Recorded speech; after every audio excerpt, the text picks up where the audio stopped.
All right, cool. Great, great, great, great. Uh, Live stream finally be working. my drawing, it needs to. I need improvement on my drawing. Okay, so before we start, which do you want to do first? That surprised me. Okay, so we have the Fox News Virginia mom versus the biracial kid. We have George Bush fucking up. We have the Halo TV series review. We have the Wild Alphabet shit, and we have the what was the other one? The replacement theory thing. I want to see George Bush fucking it up. You want to see that one? Yeah, All right, we can start there. Let me just pull it up. In the meantime, I'm gonna have to work on my drawing. It looks so bad, dude. get off MS Paint. Why? Why are you blocking me from my artistic skill? Okay, fine. I'm getting the thing open. Just you shush. You shush. Okay, so you haven't seen this video yet? No, I have not. Well, Bush accidentally fucked up when talking about Ukraine, which I've already said my position on Ukraine. I've been like, fuck Ukraine, fuck Russia, and fuck NATO. They all contributed to this shit. Mm-hmm. Right? I actually knew what was going on in 2014, even though I really wasn't paying attention to a whole lot because I had school going on at the time. So I didn't really pay attention to a lot of what was going on, but I did know about what Obama was funding in Ukraine because my mom was really into it. You know, I actually had no clue what was really going on during the whole Bush and Obama era. I really wasn't really like all like. Well, Bush, we were kids, Yeah. but I'm talking about like during Obama, I paid attention a little bit, but a lot of what he was doing around 2014, I knew people were following it, so I kind of knew what was going on over there, which is why I'm like, fuck all of them. They all contributed to this. Really? I gotta see this. Let's see this. Yeah, but Bush, this was funny because Bush accidentally fucked up and told the truth. And isn't it funny when a politician accidentally tells the truth? Oh yeah, that's ought to be good. So is this video. In contrast, Russian elections are rigged. Political opponents are imprisoned or otherwise eliminated from participating in the electoral process. Mm-hmm. The result is an absence of checks and balances in Russia and the decision of one man to launch a wholly unjustified and brutal invasion of of Ukraine. All right. Anyway. What happened? 75. Well, at least Bush admits Iraq was unjustified and an absolute mess. So at least he told the truth for once. So that we shouldn't have been there to begin with. Actually, holy shit! No, there was no weapons of mass destruction. They made that up. Him and fucking Colin Powell, all of them, they made that shit up. And like how they wanted to eat Saddam, which was not a good idea, even though Saddam was legitimately a fucking insane person, if you know his history. No, I really don't know his whole history. Actually, I just know that he was legit insane. Doesn't justify what we did. I mean, it was kind of easy to get the public behind going after Saddam since we already just got out of a war with him in the 90s. Mm-hmm. So it was easy to hype him up as like some big enemy because he was still fresh in people's heads. It was really easy to do. It's not like Gaddafi. Like, you notice no one said shit about Gaddafi. That was something kept like low key. Mm-hmm. Yeah, because nobody was like, everyone would be like, wait, who is that? Why are we going for this person? Saddam was like, oh yeah, we just had the Gulf War. We just had oh yeah, fuck that guy. So it was kind of easy. And then you had 9/11. So it was easy to rally up people and fearmonger them into making up Saddam has weapons of mass destruction because he has been known to just like randomly attack things like we did with the Iran-Iraq war, which was a disaster for him because his logic was go across the border and shoot things. Shoot what? Specifically? Anything. Just shoot or blow up anything you see. It was a mess. Like I could go into the Iran-Iraq war for like an hour Mm-hmm. because that was a legitimately hilarious failure on the part of Saddam. But yeah, I was like, but at least Bush here finally told the truth that it was completely unjustified to go into Iraq. And we wasted, well, how many trillions of dollars over like 20 years? And lives too that went into that whole campaign. Yes, that too. Although we're America, so we don't really lose that many people. True. But damn though, honestly, I that's forget the casualty count comparison. let me It's see. so tiny. On the American side, it's tiny compared to what we did to them. We don't even have a count on the civilians killed. We don't even have an official count. I've heard as high as 1 million civilians over 20 years. I've heard as high as that. I cannot confirm that. I wouldn't be surprised. Huh. Let me see. Well, I'll search it up another time. But yeah, I'll take your word for it on that one. Let me see. Is this? Yeah, Is this it here? Where is shit the was Iran? crazy.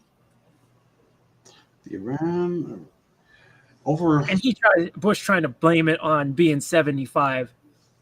Reality, he probably didn't have his cocaine before he got up there. I swear to God, he does cocaine because he does the thing with his jaw. He does that jaw thing. I really wish I knew more about. Really wish I knew more about Bush during that time. He does this thing that. That's suspicious, bro. Sort of like how Biden's always like, "Come on, man."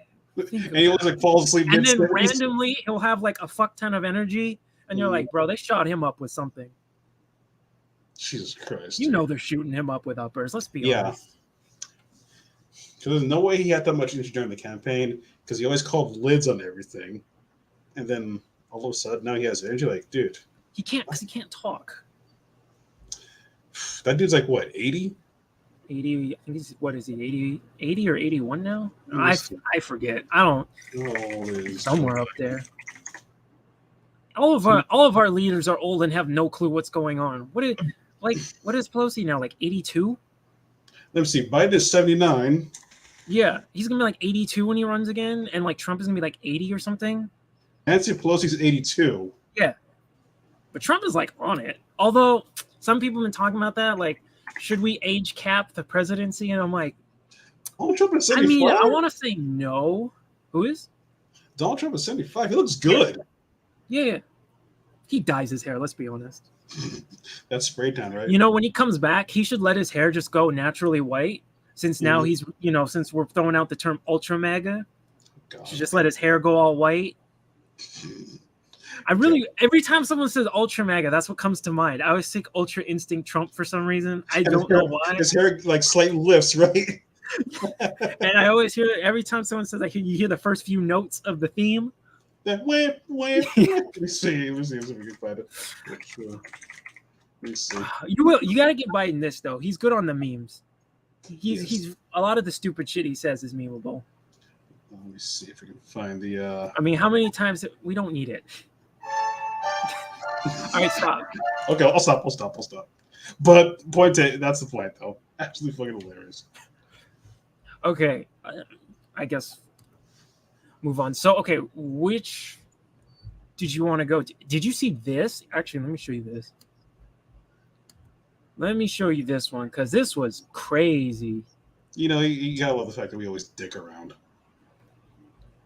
You don't think they're dicking around over there, do you? Oh no, over there, yeah, no, those guys are just no Roxy. Nope. All right. So check it. All right, I'm seeing it and I'm checking it. What am I checking? This one, and now see, it's good that I have you here because I need another biracial person here. So biracial son over. She's saying it's over CRT curriculum, but I'm going to show you the video. She doesn't even know what CRT is. She couldn't even name it. She said critical something. I'm like, you don't even know what she doesn't even know what it is. But essentially, if I'm going to give you the short version of the story, is what happened is they had some sort of like racial sensitivity training or something like that in the school. Mm-hmm. And her biracial son started identifying as a black man, and that apparently upset her, and I don't know why, because it's like that is objectively what he is. I am saying this as we are both of that origin, and we both basically have always identified as black, and everyone sees us as black, and I don't understand. But this mom apparently sees it as a problem. I think she's kind of going overboard, if you ask me. I gotta.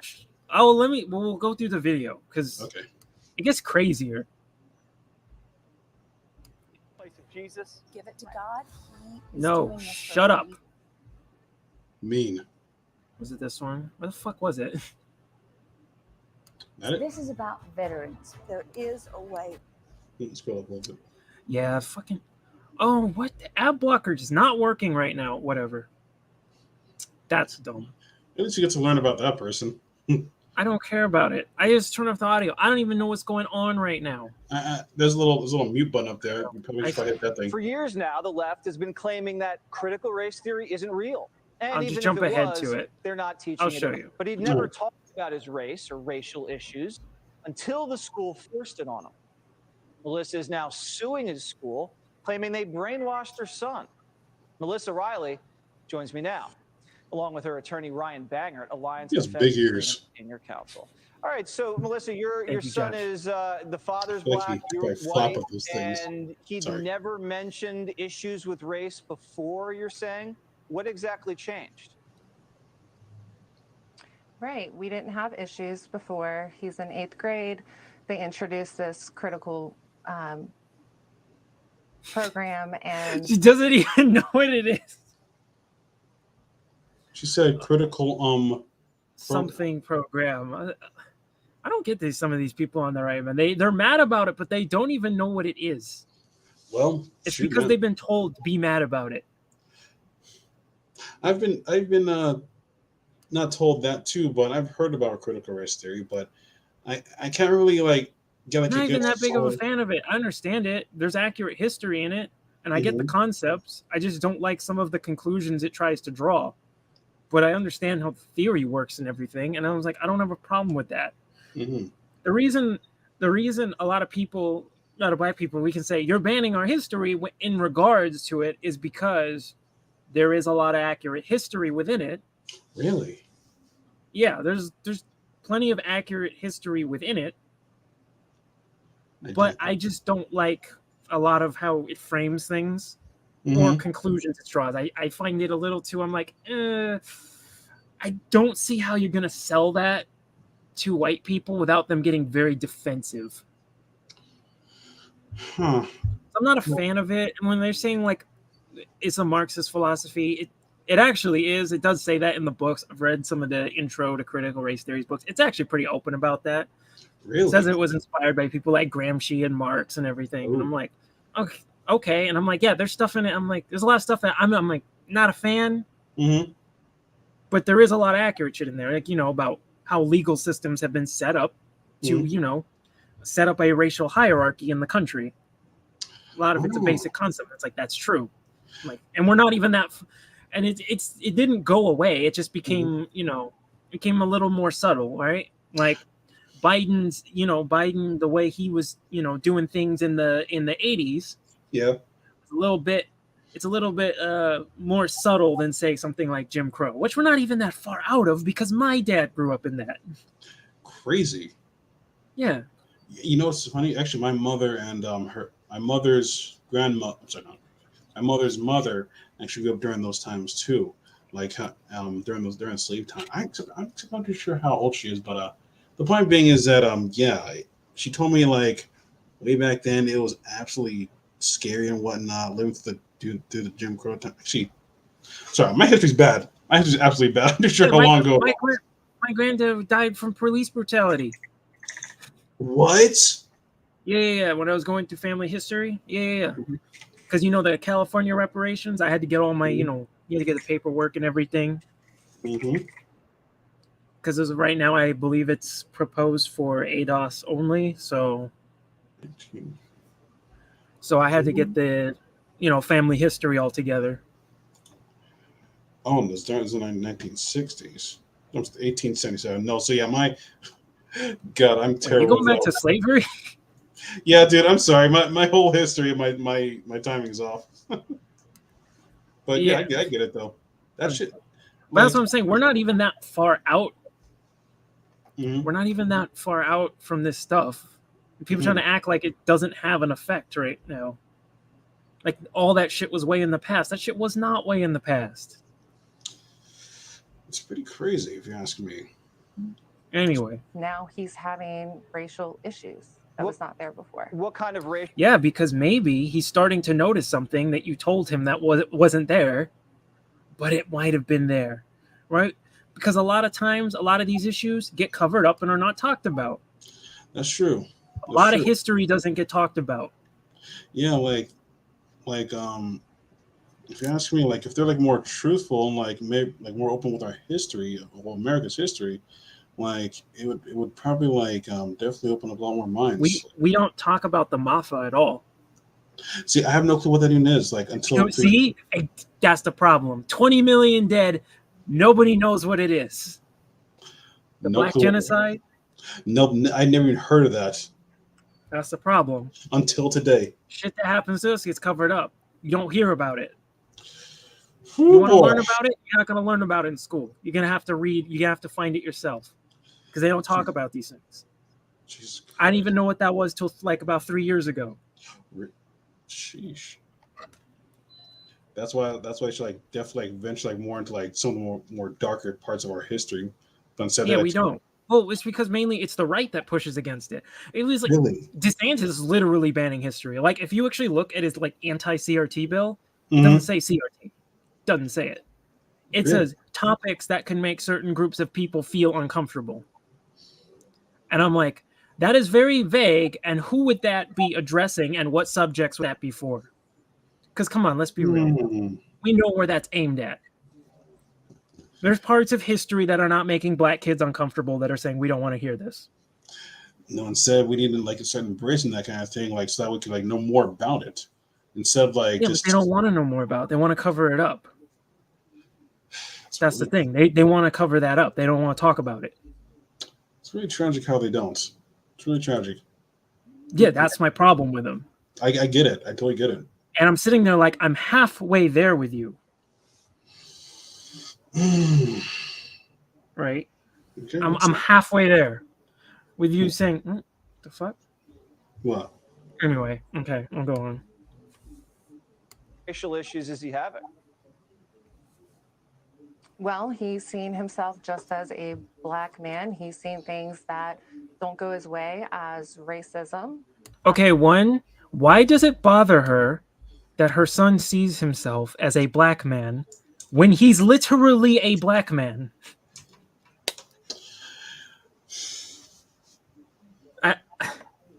I think she's just making things unnecessarily complicated. Let me guess. Let me guess. She makes her son shave his head, doesn't she? Probably.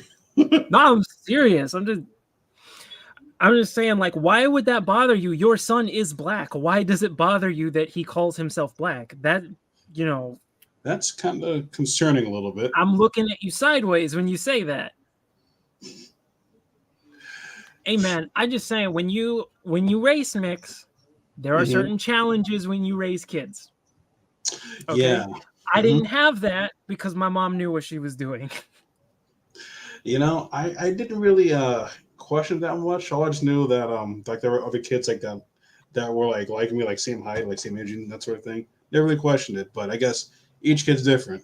I mean, my mom raised me when I was a little kid. She was like, yo, all right, white and black makes black, you're black. End of it. I didn't have any confusion. I didn't get like confused and have an identity crisis like a lot of other people did. I just was like, okay. And I didn't have that problem. It's just like when you're raising kids, you don't just tell them do whatever you want. Right? It's sort of like with the same thing with this gender shit. You don't tell them you're any gender you feel like. God, I feel bad for those kinds of kids. You Have to deal can't with that tell kind of them, and you can't tell them growing up, you can identify with, whichever race you feel like. It's like, that's not how it works in the real world, though. That's not how it's going to work. Sheesh. And I've been seeing I've been seeing a lot of things like that, like a lot of kids saying like, "Well, I identify as this and that now," and it's creepy and also downright scary. Yeah, it's the same concept. It's like, yo, you have to guide them. You have to let them know, yo, this is how it's gonna work. Sorry, camera's kind of little. That's why I was like, I never had that problem. Mm-hmm. Yeah, That's no. why I'm like, that's what I'm saying. That's because my mom raised me right. Oh yeah, yeah. So Hmm. And he's finding safety in numbers now. yeah, that's generally how it works. Hmm. That is generally how it works if you are in a hostile or, an area where it's like, I mean, we got sent out of our neighborhoods to a charter school, not public. It was a charter school. It was super segregated. Oh yeah, over at Palisades, Yeah, super segregated. totally was. I remember. Like what? Like the white kids had the quad, and The white kid, it was the white kids had the quad. Southern basketball court was the black kids. Northern basketball court was the Asian kids. Lunch tables were also the Asian kids. The library side was the Hispanics. The back was like the Middle Eastern kids, and then the left side by the parking lot was also the black kids. There was like another section. What the heck am I hearing out there? But I'm like, I remember that. So when you're saying he gets a bad grade at school, he blames racism, or a girl rejects him on a date, racism. I highly doubt that's what actually happened. Got an F in class? I highly Racism. doubt. I highly doubt that's actually what happened. We just do a racism. Goodness, like, oh, this girl want asked to go out to prom. She turned me down. Racism. Clear, blatant racisms. Teacher want me to go to the bathroom. Racism. I'm saying yes. I'm like, I don't believe this woman. Okay, it's already she already said it bothers her that her black son identifies as black. I don't believe this woman. I feel like she's going off for no reason, honestly. She wants. Fox is just using her for scaremongering. Some bullshit. Yes, I asked him to clean the house. Racism. Yes. You're kidding, right? Or are you serious? No, I'm serious. They have totally changed his perspective. They have put him in a box. So you're saying he doesn't want to do his chores because that's racist? He's using it as an excuse because they've told him that that's how people see him, is as a black man that the world is against, and shows it as a negative now. All right. So What? I doubt they taught him that being a black man is a negative thing. And I highly doubt he said in seriousness that cleaning your room is a racism. I do not believe this woman. I'm sorry, I just lost a couple brain cells because of that. Actually, like she's like, clean your room. That's racist. Room's like If he said that, I guarantee you that shit was tongue in cheek. Romana, clean your room. That's a blatant racisms. All right, Fucking I'm getting HR. Oh my fucking god! Seriously, so we're just labeling everything racism now. Like, can't clean your room because of racism. You can't. I would use if I could get out of cleaning my room by using that. I would use that. Oh my god! What's wrong with these people? So, counselor, you're going to litigate this because obviously this is brainwashing and it's having a deleterious effect on this young man's brain. Is the school fighting back? What are they saying? Oh, we don't teach this. We don't do this. Well, they certainly are fighting back, and they don't deny what they're teaching. They just simply think it's fine. They think it's okay. But it's Okay, but what exactly are they teaching? She didn't even define it. She just said they basically told him he is a black man. That's it. Which he is. That's it. And she that's all she has. She's not even going to depth. If you ask me, she looks very confused actually. She didn't even know what critical race theory was. She couldn't even name it. She couldn't even say it by name. She said critical program. And I'm like, why are you like? I don't get it, right? It's just like they're. I mean, Fox is just using this woman, but I'm like, I want to know more about this black man because I'm like, you need to be careful about what you're doing if this is your baby mama. Oh boy, that is. Hey man, you got to be careful. You got to be careful with some of them white women. God, You gotta be those careful. women, they're scary, man. Sometimes. You just got to check to make sure they know what's up. Or, 'cause like I said, I didn't have that problem growing up. No, we did not. But apparently, this poor kid, whose mother is this lady, might. Later on, she's even complained. It's later on in the article that the school came to her and said, "Yo, your son has the potential to be a black leader," and she said, "No, we're not doing that." You're denying. Yeah, I was like, "Why would you do that?" You're denying him like a golden opportunity. And now I'm like, maybe I know why he says racism. Maybe he's starting to catch on to you, woman. Yeah, maybe. Yeah, I was gonna say maybe the real racist is actually the mom in this situation. I wouldn't be Not the kid. surprised. She describes him as racially ambiguous, or Hawaiian or Pacific Islander or something. And I'm like, that's why I'm like, I bet she makes him shave his head, huh? Sheesh. This lady. Hey man, some of these people. That's what I'm saying. Dude, I'm not gonna lie. I'm actually at a loss for words. Like she doesn't have a case, honestly, from the looks of it. You want to get white women? Get a hood Becky. They know what's up. Let's see.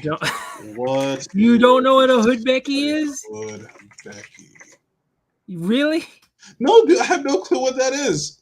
Oh man, hood Beckies are fun. They are fun. Oh yes, here we go. Urban Dictionary. According to what? Yo, I want some hood Becky. You leave. Well, shoot, that's not giving me information. That's not giving me information. You need to get you a try out a hood Becky. I don't know what that is. See, this is why you need TV. We need that as a soundbite too. Okay. So also, I want to see that Halo thing. Yeah, that's what I was going to show you. I'm not sure if you saw this because only a game journalist, and you know me, I'm usually like, I can come off as pretty damn tolerant of a lot of stupid people, but there's one group of people I'm always hostile to. All right. I can't say it. Games journalists. I fucking hate them. And that's from my experience with them working in games. They are some of the worst people I have ever met. Oh yeah, and you've worked in games for a long time, and like 7 years.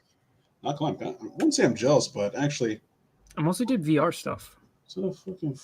But why am I not surprised that I would look this up and find this from a games journalist?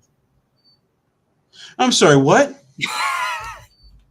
The Halo TV series is the gold. You got me fucked up, okay? You got me fucked. Wait, Paramount Plus's Halo series subverts extra. No, this shit got Halo fans divided. Well, yeah, they don't care about that because they're games journalists. They're looking for boxes. Because I was like, how the fuck is this the gold standard?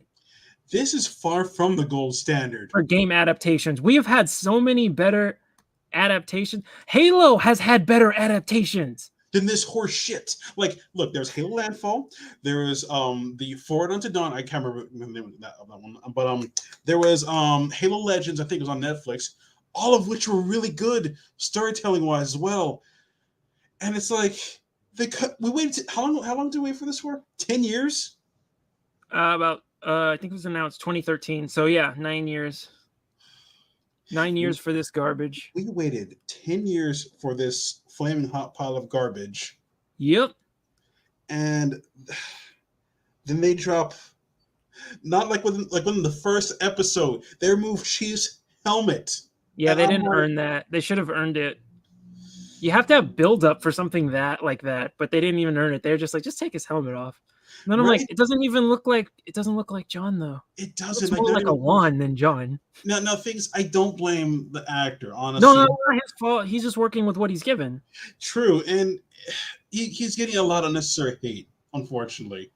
But I don't hate him. I hate the fact. I just hate the fact that they're going with this storyline. Like, take off his helmet the first episode, not have him wear any armor at all, and like what have no helmet in a combat. Well, oh yeah, I remember that. I don't know what is wrong with these people to think this is the gold standard. There's so many other adaptations from other games that were way better. I mean, we already have the Sonic movie, for example. Look. If anything, people have bullied an entire studio into remaking Sonic. But to be fair, and a lot of game journalists were mad about that. What? Do you remember that? Yeah. No, I'm dead serious. It was. Yeah, so there were game journalists mad about them listening to their fans. Because game journalists are awful people. Roxy, be careful. Okay. Sorry. They are very awful people. Okay, first of all, fuck them game journalists. All right, they don't know shit. All right, this Halo TV the series was absolute garbage, and the fact they included a sex scene. Scroll up a little bit. Scroll up a little bit. Which part? Like that part there. I'm like, what's up with this show's obsession with ass? Like, they keep showing off ass too much. I don't look. All right, it's Hollywood. Hollywood is loaded with alphabet. Okay, there's your answer. Right, we gotta come on. You lived in Hollywood. You lived in Hollywood most of your life. You should know that. You lived in West Hollywood. All right, the home of that's the gay part. Right, I gotta be politically correct on this, right? Yeah. The home of the gays. Is that politically correct? Sure. Well, we'll only know unless if YouTube takes down the live stream. So I'm sorry if that happens. All right. Let me not say that. Okay. All right. I'm sorry. I'm sorry. I'm just saying. Why am I apologizing? No, fuck that. But I was like, I didn't even get through the last episode because it was just like, this is bad. The best part, I was just like, oh, Aatrox is here. That's cool, I guess. Whatever. Yeah, I haven't seen the last episode of They make the leads look like fucking incompetent stormtroopers. You did tell me that. Like how because I was like, compare the fighting scenes against the Zealots, compare that against Halo Reach. Where like in there they're going now one at a time, let's fight them one at a time. Whereas Reach, they did it right. You know, the ending of Reach, you remember that? Yep. They didn't go, now guys, let's do Noble Six one at a time. We don't want to rush him. That would be rude. No, okay. They all ambushed him. Yeah. Yeah, and I was like, who the fuck coordinated this shit? They actually did say they didn't really play the games. They did say they played the games, but only a little bit.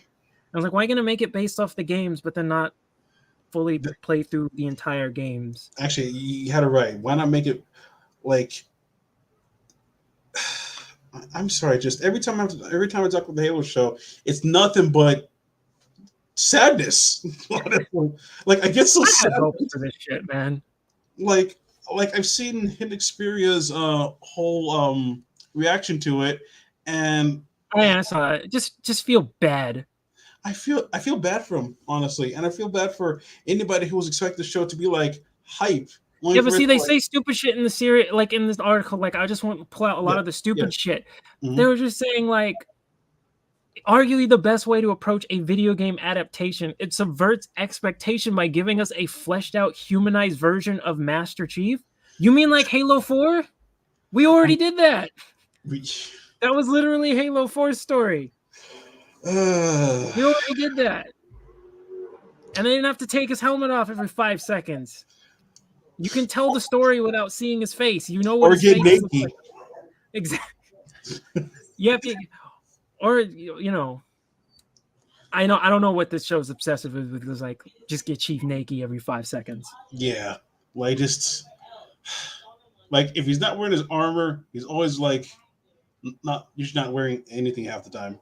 And there was other stuff in here that's like they're saying how it's better because it shows that Oni and USS NSC is shady and that's braver than the games. And I'm like, you mean like in Reach? Did you play the games? Did he not see they how do that in Reach? God. That's what I'm saying, man. I don't get it. So every time you hear anybody like But talk, it's because they liked it. I'm telling you, Mhm. a lot of them, a lot of these game journalists, they like it because they like the creators' politics behind it. A lot of the time, I forgot who was the creator of this. It was not Kiki Wolfkill, was it? I forget. I'd have to look it up again. I'll look it up later. But a lot of it has to do with that. You ever notice whenever the games journalists or whenever the creators of something do something to piss off the fan base, and then they go, "Okay, let's change it," the games journalists get mad. That's what they did with the Sonic movie. That's what I was talking about. Mm-hmm. So yeah, like the entire crowd, Because they don't like the fans. Like a lot of times, game journalists always attack the fan base. and they wonder why nobody reads their shit. Should I hardly even read their shit at all? Like, because they always got like. Remember I just how? I just think it's funny. Oh no, I'd never talked to them in person. I can't stand them.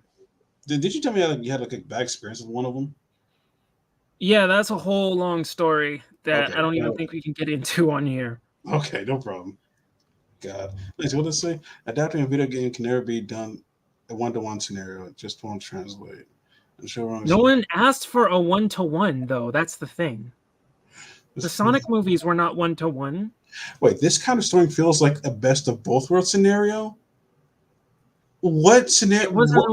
It wasn't a 1-to-1 adaptation though, and it And wasn't something that did half and half. What they do further up, because I looked through it, is they're saying like, look, it gives callbacks to like using sound effects from the games and shots from the games and stuff, and it's like, okay, and But what does that have to do with the story?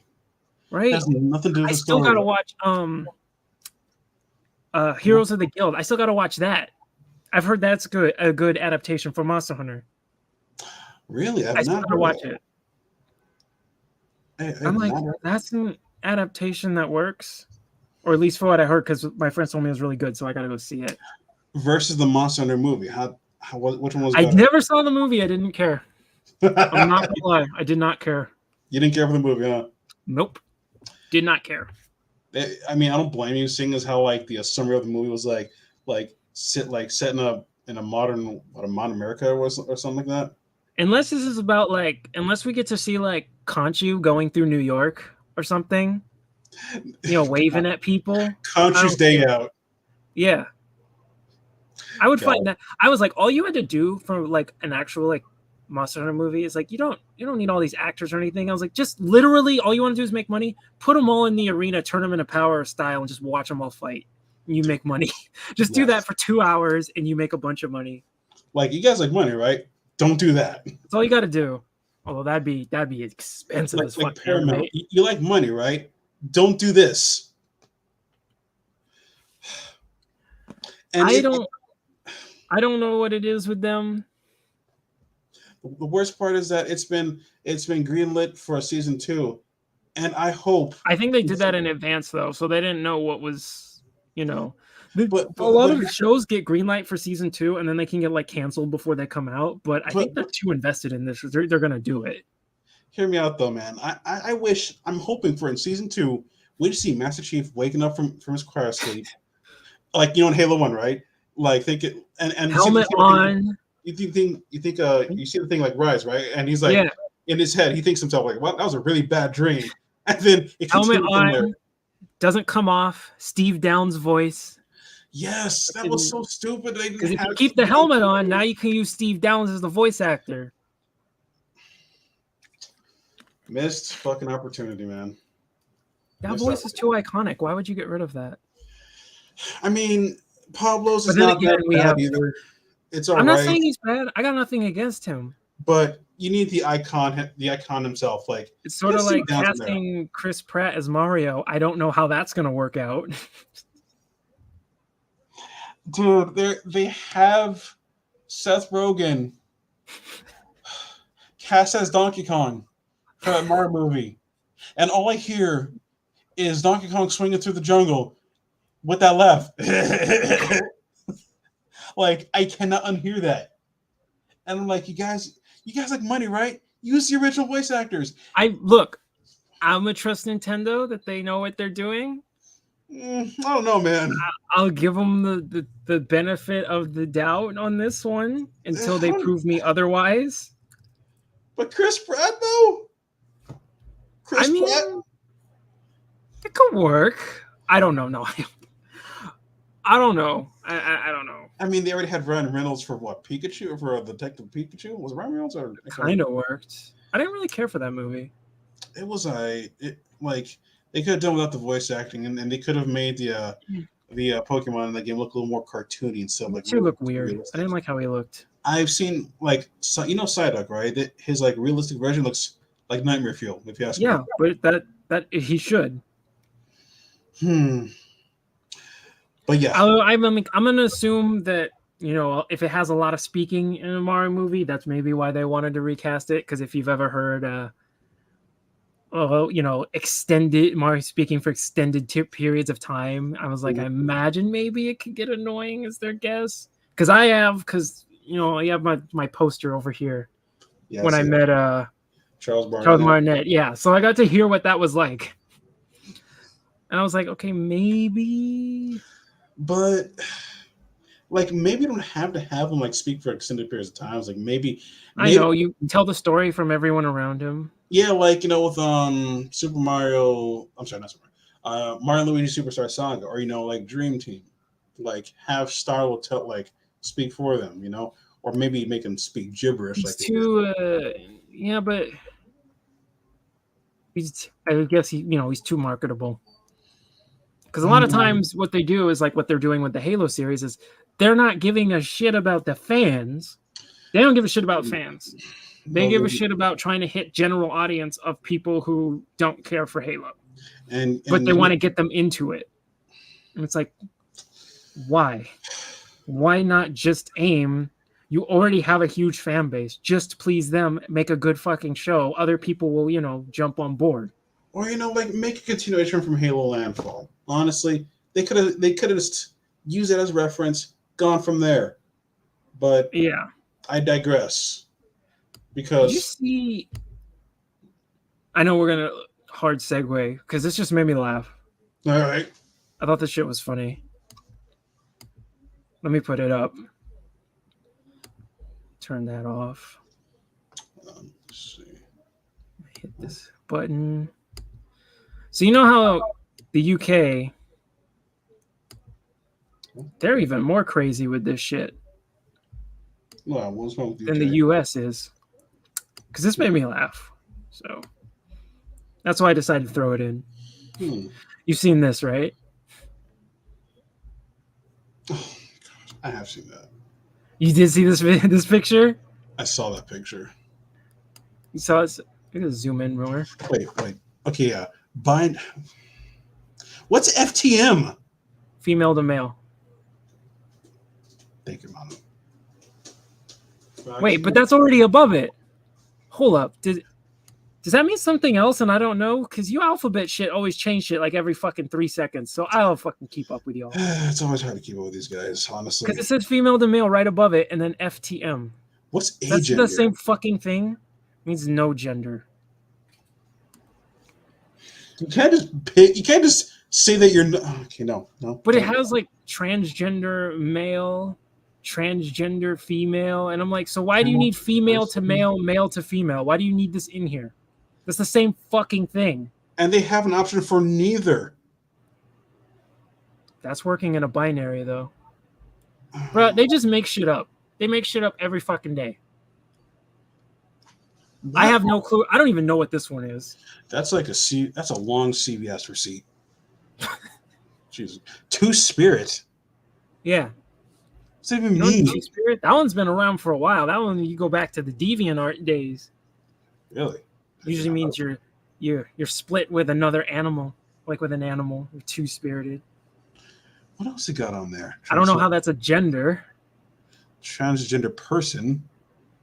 They have trans. God, I cannot keep up with all this bullshit. What else you got? Wait, they have trans female and transsexual female? That's the same fucking thing. Pangender. So most of this shit is the same fucking thing. Pangender. That's funny. So like a gender. Androgynous is not a gender. That's how you look. Pangender is just a gender dedicated to cookware. I mean, there was that cake gender video. I saw that. That was dumb. When I explain how it works, I'm like, that's a personality type, not a gender. A lot of the time, they're just describing their personality. But a lot of this is just dumbass kids. They would have been the scene kids, or at least at our school, they would have been the skater kids that couldn't skate. A lot of the teen alphabet people are like, y'all would have been, and on our age, you would have been the skater kids who couldn't skate. Oh my god, I can't believe.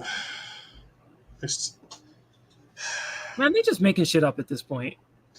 It's like when they say my pronouns are this, I'm like, all I hear is like, I'm pretending to be. Yeah. Like, Are we getting in trouble? maybe. Whatever. Gender variant, gender questioning. So you're questioning your gender? Oh my god. This is so stupid. I'm trying to find this one video I wanted to show you. God. Let me see. So I don't know if you did see that video. I know I'm gonna jump to something else. Oh my god. I legit typed in how many judges are there in 2022. Let me say there's 81 types. I thought that was infinite. Dude, they just make shit up. I don't care. I just saw that and thought it was funny. I can't. I can't with these dummies, honestly. So I don't know if you saw, this is a segue. I don't know how to find it. But did you see the video? So you know how I did my video on Tucker Carlson, right? Yep, I have. So I did that video, and he did make a follow-up video where it basically does the same thing. He still will not call this kid a white supremacist for some reason. I don't know why. Because I told you, I went from being like where people's like, Tucker Carlson's a white nationalist. I've always been like, maybe. He said some things that made me raise my eyebrow, but I'm like, I'm not sure. Then I do see this video, and I'm like, at the nicest way you could phrase that is he is sympathetic to white nationalists. That's the nicest way. That's at best. Whoo boy. He whitewashed what happened like crazy. But then here's the funny thing I want to get into. They're showing the clips of Democrat. I think they had Chuck Schumer. He was saying, because they're talking about replacement theory, and the right doesn't know what that is. I don't know what that is. It's not.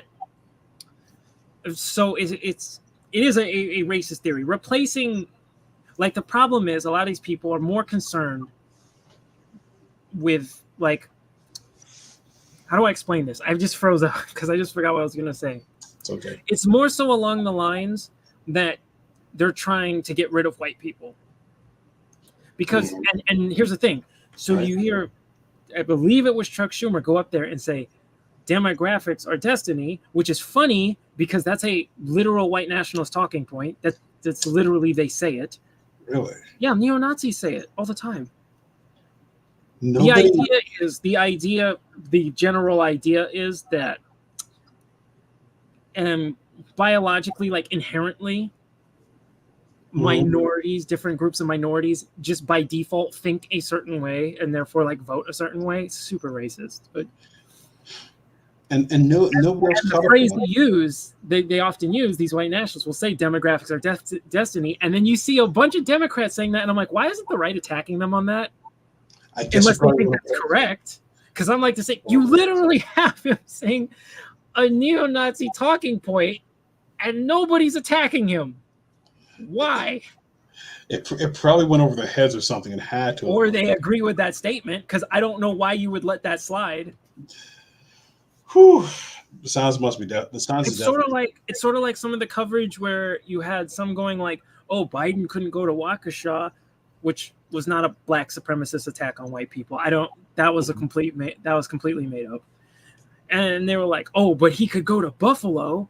And they were trying to say, like, because Biden doesn't care about, white people getting killed, but he clearly like cares when it's non-white people. And I was like, Biden's one of the biggest destroyers of black lives in like the past 100 years in American politics. What the fuck are you people talking about? Biden doesn't give a shit about niggas. What you talking about? People crazy. Shoot, man. The fuck? He went out of her way to fucking. He's the one who did all those fucking crime bills, and then he goes further back into the 80s with, the cocaine stuff is a mess. You have the 100-to-1 laws. It was crazy. So I'm like, why don't you attack Biden on that? My question is, they're not, or my theory is they're not stupid. They just agree with Biden on that, so they don't want to get him on that. I'm surprised they don't, or get him on that thing with that when that one picture where he was hanging out with that KKK member. I can't remember. Oh, Robert Byrd? Yeah, that guy. Didn't he reform before he died?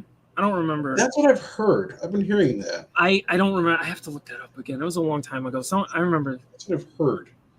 But I was like, wasn't the pictures? Wasn't he still like doing what he was doing? I know he was doing what he's doing when Hillary was with him, and I believe Biden too. But They had the picture of him at his funeral, and I was like, okay, that's if he did reform, that's different. Mm-hmm. But you have the pictures before that. Now we have a conversation. But if I'm not surprised. Biden has a history going back to the 70s of just saying racist shit constantly. And yet somehow people still voted for that. Well, only reason I'm pretty sure you also knows too. The only reason why they voted for him because he wasn't Trump, and Well, Trump fucked up a lot. he did. Well, one you had Rona. That Which was a fucked up. godsend. Then he said a bunch of stupid shit leading up to the election, like, "Oh, I'm gonna hold off stimulus till after the election," when it was Pelosi holding up the stimulus. And I'm like, why would you say that? What the fuck is it? Do you want to lose? And it's like Trump, you could have the way you could have actually won was stay out of the spotlight, stop tweeting, stick to teleprompter. He could have done a lot of good stuff if he just stopped tweeting. He's just like, take his phone away. Right? I guarantee you, if you just had someone on him, but it's Trump, so I guarantee you, even if you had a Secret Service, like grab his phone and go, don't let him tweet. They would check Twitter 2 seconds later and see Trump is still tweeting because he had some like hidden backup phone in his back pocket or something. No, like taped under fucking like the toilet in the bathroom or something. And he's gonna like, and then we're gonna take that one away, and he's gonna have like another one taped under something else. He's just gonna have a bunch of backup phones so he can't stop tweeting. And then you're gonna have like the head of security like order everybody to do like a sweep of like where he sleeps and does all his daily business. And like they're gonna be like sweep the entire area to make sure he doesn't have any phones anywhere because he can't be trusted, with Twitter. And yet they got him all, and he still tweets something. And it turns out he had like fucking Neuralink put in him, so he can tweet from his brain. Thank God, Trumpy, love you, man, but that was your utter demise, man. That was your utter demise. I swear. I don't know why he had to say stupid shit like that. And it was like, and now we got this fucking racist POS disaster of Biden. Yeah, but apparently, every time I always point that out, people are like, "No, Trump's a racist." I'm like, I hate when people do that. And we go, "Well, Biden's done this," and they go, "No, Trump." I remember once. Okay, this one was crazy. Some of these people these shit libs were so fucking brainwashed. uh-huh. I was talking about shit Biden's done, right? Like they're going like he's going to cancel student loans, and I was like, he's the reason you're stuck in student loan debt. He's going to cancel medical debt. He's the reason you're in medical debt. You're stuck in those things. Okay, you can look up his history. Yep. Okay, I give him this article because I was talking about how like corrupt Biden is. Didn't believe me. I get this article. I'm like, okay, look here. This thoroughly goes over a lot of his scandals and corruption. Here you go. You know what they told me? What? This is pro-Trump propaganda. But here's the thing. I was like, this article is from like 2012, 2011, dude. Like, did you even? Because they look, it's reflexive. It's reflexive. Can you see me that link? Actually, I actually want to read that too, because Yeah, I gotta find it. This was a while ago. Because the only things I actually know, because like Biden has not done anything notable except for that crime bill and just having co-sponsored a couple bills, not really putting out there like any. There was one bill he was voting for, and I believe this was in the 90s. It didn't go through, but it was if you had student loan debt, like any quote unquote outstanding debt, not very well defined, you would be trapped in because of Biden. You can't get out of student loan debt from bankruptcy. I remember But this. it said that you would not be able to accept gifts over a certain price threshold. Like the Really? government would come in and say, you cannot give this to another individual because of their loans. Like say like you had like a mom that's like, oh, I'm getting a new car. I don't need my old one. You need a car. Here, you can just have my old one. Right? Mhm. They'd be able to come in and go, no, you can't get that because you have student loan debt. Really? Yeah. It didn't go through, but that was Biden. He was Well, backing that. So there was that, and she's literally He's a forcing piece of shit. and people. And now he's the president. 2 more years, man. Because shit libs. I keep telling you the problem with this country is shit libs. That and mainstream media. Shit libs. Same thing, right? Same thing. The reason, because I'm like, yo, progressives, they fucking hate Biden. The reason, here's the thing, because I got a lot of friends that are like socialist progressives. Mm-hmm. Okay, there's a difference between shit libs and progressives, but they look similar because shit libs call themselves progressives a lot, but they're not. They're not, because they do whatever media tells them to, right? It's like the people who during Bush who were like, we need to stop the wars during Bush. Obama gets in, disappeared. They all disappeared. Obama starts bombing kids, disappeared. Didn't say shit. Same shit. That's what I kind of worry about, like the remaining 2 years he has like in office. So I'm like, sheesh, after the Afghan crisis, the border crisis, the whole deal with inflation, I'm like on top of that, the gas prices too, which is straight up just so much. So all this shit has gotten so expensive these days, and it's like the people. Well, I'm saying, but shit libs don't care. They do what they're told. They don't have, the way I explained it is they have no core political identity. They shift to whatever they're told or what they think is popular and will make them popular with other people. It's gotten so bad to the point even Elon Musk actually joined the Republican Party. What up, Black Queen? Oh, really? Okay. Hey, yo, what Yeah, it do? they don't have a core identity. They're legit. Whatever they're told, they do. So that's why they'll say, like I said, they'll be like, they'll scream Black Lives Matter, support the Black community. We need to stand up for them, right? And then as soon as Black people are like, we don't like vax mandates very much, we're not going to do that. Mhm. Especially because that will also, since we don't like it, and then you put in laws about like, you know, businesses, how businesses operate, and saying not allowing customers in if they're non-vax, which like in some areas, the vaccination rate for Black people is like 30%. So I agree. I'm so sorry. I'm so sorry, dude. Black Queen, I agree. Halo is woke cancer. Oh yeah, Halo's trash. And I'm so upset at how that played out. Oh, I was really never a fan of the whole. You know what I really hated. You know what I really don't like? That I don't like. I don't like the race swapping. I was like, why was Captain Keyes black and Miranda black all of a sudden? And they were doing the whole we need more diversity thing, and I'm like, you have the most iconic black character in video game history. Mm-hmm. You have Johnson, dude. What the fuck? You don't need any more than that. Yeah, Sergeant Johnson, and they could. The thing is, the actor for Captain Keyes looks like he could pull off Sergeant Johnson, actually. Yeah, right.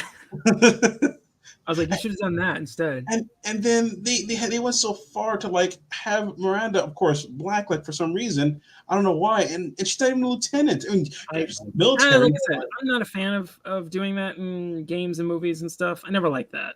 Bro, I got called straight racist for saying like. No, I wouldn't say that. I just say it's virtue signaling. So I'm like, It's just straight up stupid virtual. I was never a fan of doing that in terms of casting. Yeah, I could not agree more. And on top of that, like the way they added an unnecessary sex scene, I'm like, you're still on that. Dude, that was the straw that broke the camel's back for me, man. Like, second that happened, I sat through that long episode and I saw that. I'm like, look, this is me. And I look at my phone, canceling Paramount Plus. I canceled it that day. I just didn't cast that. You just felt like I can't. And they said, "Why are you canceling?" I was like, "Halo made me do it." Josh's like, there's a lot to see in this life. Not wasting it here, was it? And Halo,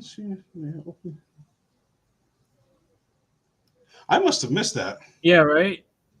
That's man. The alphabet gets into everything. That open non-binary one. I don't remember seeing that part. I really must have missed that. Yeah, the alphabet, they work their way into everything. They did. They do. That's why you can have something like that. That is so fucking stupid. And it's been greenlit for season 2, man. Like, I tragically work for this. Go through with it. I know they renewed it. I don't know if it's in production. They could just stop. They could just stop and just cancel and just take the fat L, and maybe just like at some point just regroup on that whole deal. I mean, I've heard that Steven Spielberg was on that cast, but ended up leaving for I don't remember the reason why.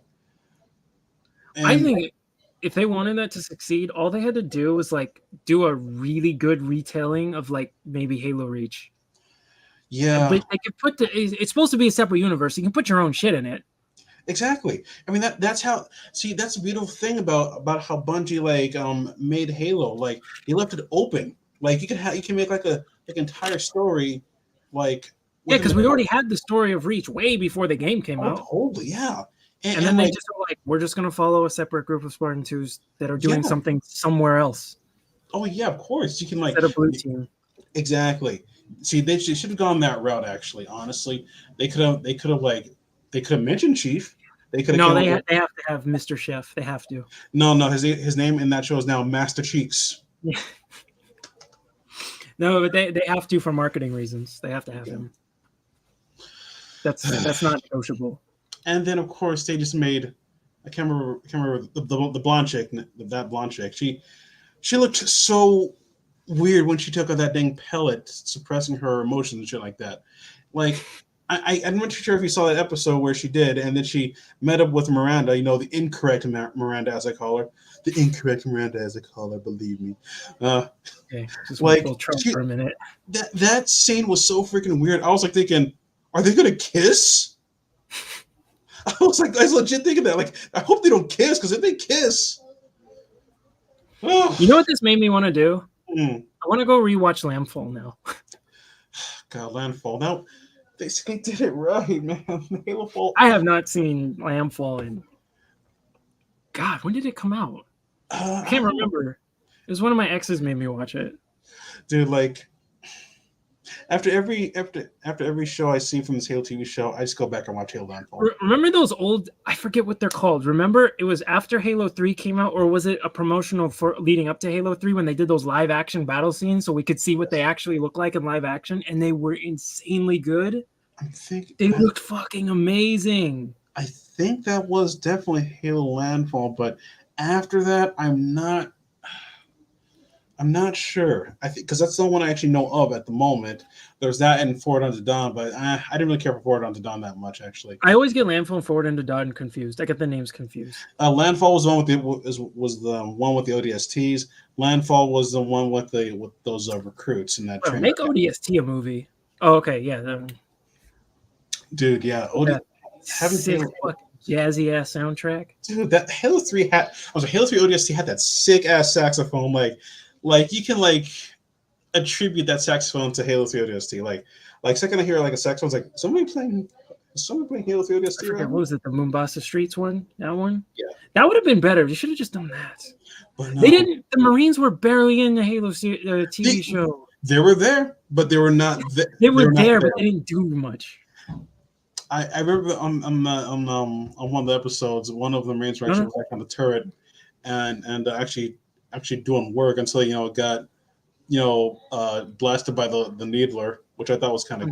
None of them had any funny one-liners either. No, none of them did. Those goofy one-liners, because we both know you always play with "I would have been your daddy." Dude, I would have been your daddy. Have all the good one-line. That would have been a nice little touch.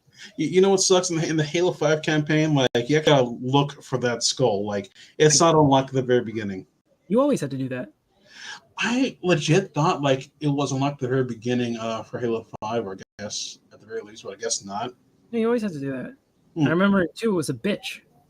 You know, and that It didn't show up every time. I never actually really finished Halo 5 campaign. Well, I didn't even bother with Halo 5 because I just watched through the story and I was like, this is hot garbage.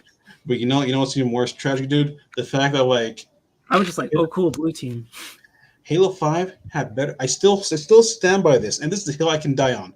Halo 5 had better story writing than this entire Halo TV series. Watching through, I watched through. I didn't, I have Halo 5. I didn't play through it, but I watched the whole story through. I watched when it came out. I watched a playthrough through it, and I was like, I actually agree with you. That was better, even though all those fight scenes looked like they were two old men fighting. God, when Locke and Chief were fighting, I'm like, Yeah, I was like, these are super soldiers. Like, and they're just like slap fighting. They look like old men. Cheap, right? And I'm like, the Red versus Blue. Remember how like they were starting to get all animated too? Yeah, when they did those were way better. Right, those are. Oh, hi Roxy. Yeah, those are like so much better. Like better animated, better choreographed. It's just a tragic that Monty Oum, they're like their star animator for Red vs. Blue, passed away because he had an allergic reaction. I think. I remember that. Shrimp. And ever since then, that production's been kind of going downhill. But I can't blame Monty on that. I still wish watching the old classics, fucking back when you had to get them on. Like I remember watching Red vs. Blue season 1 on LimeWire, long time ago. Dude, LimeWire was like. Long time ago. And of course, if you actually ever need like if you're like wanting to download like a song from like LimeWire, of course you got like Bill. I can't remember who said it. I think it was My fellow Americans. That fucking thing. I don't have so. Hey, stop that. That fucking thing. But yeah, I don't know. This show's a fucking disaster, and this is what happens when big studios, every time when Hollywood grabs it and they're like, how do we adapt this to modern audiences? This is what happens every time. Every single time. It's like they take like a golden product, like a golden egg, and then they shit on it. They did it to Doom as well. I remember they did it to Doom multiple times, I remember. Oh boy. And I'm like, I don't think Doom adapts to a movie well. It's just fucking kill everything. Does Doom even have a story? Man, I think. Yeah, the new ones do. The new ones have quite an in-depth story. The old ones didn't. But they did, but just not really. Mm-hmm. And there were some books, but they weren't canon. Ah, okay. You know, there was some other. I'm trying to think of all the movie adaptations from games. Most of them are just failures. I'm trying to think of any that were good. I know Dead Space had like a good like a good movie. No, like a full movie. They had a movie? Well, it was like an animated kind of like an animated cartoon. Well, I want to look like talking about like a movie. Oh, a movie, yeah. As far as a movie goes, I can't really think of like anything solid for like I know no Mass Effect doesn't count. It wasn't like I don't know, man. I can't really think of like a good movie that actually, or a good video game movie, except Sonic. Sonic was good. I said I have to watch Heroes of the Guild still because I heard that was good. You know, if you find that, link me that because I actually do. Although that's an animation. That's animated. I don't know if we're counting live action or a theater release or just general. I don't know if we're counting that. Live action. Remember the Dragon Ball movie? Yeah, we don't talk about that. We don't talk about that. Yeah. Right, I forgot. They're staying over. I totally forgot about that. Right, it's like, yeah, we don't talk about that. It's okay. Ignore the background. On my No. We're good because I think we got everything right. Oh. I mean, it was the first stream, so just testing everything out, trying to get it working. You know what needs to what needs to happen, in my opinion? Oh, there we go. I can show the comments. Smash Bros. Yeah, I think we talked about this a million times already. A movie? You know that would take a long time because That would be nearly impossible. If you want every character from Ultimate in there, the licensing is going to be a nightmare. Oh my god! Because a lot of people, I told them this, where they go, "You have all the characters, just make Subspace Emissary." And I'm like, working in games, if you worked in games or you knew anything about that kind of stuff, like collabs, it don't work that way. Because you don't get to do whatever you want just because you have the rights. You have to, like, every single animation, anything you do, like any cutscene or anything, you have to constantly show that to the studio and get them to approve it and then send it back. And they could be like, do it again. We don't like how our characters here. There's a reason in the trailers you almost never see the Square characters. There's a reason for that. They're a pain to work with. The Square character? Oh, like Square Enix character. The only time you see Square Enix characters showing up is in Sephiroth's trailer, which is another Square Enix, Square Enix trailer. That's the only time like you see Erdrick, right? Those the only time you see like Erdrick and Cloud in another character's trailer. Otherwise, they don't show up. Actually, yes, that's your tale. I'm actually because if they even show up in one scene, they got to send that to Square. Then they have to approve it, and then they could be a pain in the ass and go, "We don't like how he's standing, or how he looks in this frame, or how he's animated. We want you to do it again." And they can do that again and again and again and again. Oh god! So that will probably take like years. And yeah. So now do that with a bunch of third parties. It's gonna be a fucking nightmare. Yeah, but you gotta admit, Sephiroth's that was the best one. Dude, he took out. That was the best one in my opinion. But that's what I'm saying. Like, if you wanted the movie with like everybody, that's what would have to go into that, which is basically not possible. That's not gonna happen. No, but we can dream though. I mean, we can. No, we can dream as much as we want. She's doing cat things. She's got to do cat things. Okay, I get it. Yeah, she's got to do cat things. Just I wasn't expecting her to be on camera like that. But dude, yeah, I wanted to say. Oh, but I was going to say, on the Smash related note, they gotta like bring in like a costumes DLC pack or something like that. I know we talked about this. Well, now we're off on DLC. Because there was the guy who did the Sonic movie. He was talking about he wanted to do like a Smash Bros adaptation, and I'm like, I don't think that's gonna work. That's it's like you said, unless you only use like maybe just the only Nintendo license only, and even then that would be a nightmare because they're gonna have to be overseeing you every. Because Nintendo is super anal with their characters, as we saw because. It came out about the whole Wreck-It Ralph thing with Bowser. Nintendo made him reanimate him drinking his coffee 12 times. 12 times. They're very anal about it. So it's like a lot of people don't know how like when you have to collab with studios, it's not like here's the rights, do whatever you want. That's not how that works. Jesus Christ, I did not know they were that anal about it. Yeah, that shit. I get it. That shit would be a nightmare. Now try doing that working with like how many third parties you got involved? Like. Some are easier to work with, some are harder to work with. It just depends. I still find it tragic that Bomberman was not actually a playable fighter in Smash. Okay, you're going off again. Sorry. I'm not talking about DLC. Again, I already know. I never got any of my choices. Okay, how do you think I feel? I mean, I got Pyra, but it's funny. I never played her in Smash actually. Remember that? Remember for the game? I know I'm getting off, but I'm like, I remember that. It was like I didn't get anything. I had my initial 3, didn't get those, and then I had my extra 4 that I was hoping for the DLC. Didn't get any of those. I'm like, man, this is stupid. All of them were like assist. My first initial 3. I know I'm going off topic, but my first initial 3 picks that I wanted when that game was announced all were assist trophies. It made me mad. But at the same time, which was Bomberman, Shovel Knight, Monster Hunter. Yeah, Bomberman for me, and who else? Crash Bandicoot, and I can't remember the third one. And then after that, and I was like, okay, those are out. My list, what was it? Monster Hunter, Doom Guy, Chosen Undead, Frank West, or Travis Touchdown. Those were my picks. I wanted any of those, but I didn't get any of them. If Doom Guy got into Smash, I cannot begin to imagine. Somebody's going to die. Somebody was definitely going to die in that trailer. And I bet it would have been Mario. I didn't get shit I wanted. Except Banjo. That's true. I wanted when I was a little kid. Banjo finally got the only reason was on my list because I was like, I don't think that's gonna happen. But I was like, oh look, it did. Second he saw a thing like bounce across the screen, he just knew immediately. Oh yeah, that was hype as shit. Okay, it But was. now I was getting way off from TV adaptations to DLC Yeah, my bad. to other shit. Sorry.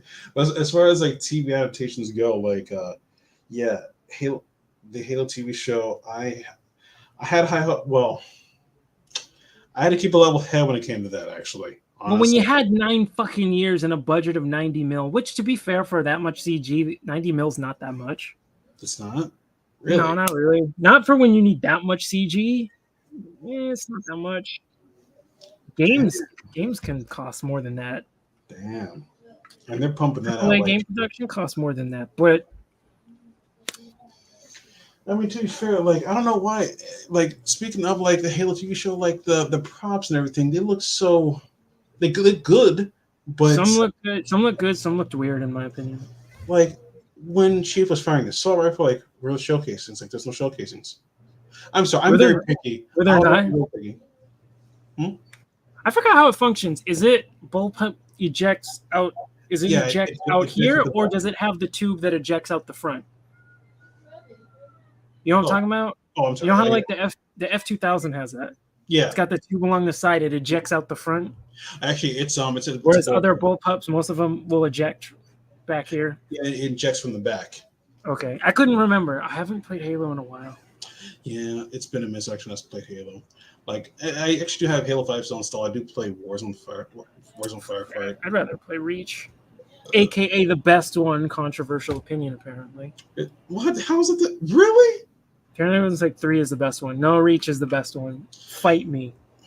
I don't like armor lock either. Okay, but you can turn that shit off. Man, I guess for me it would have to be. I'll just say Halo 2. I remember this was supposed to be like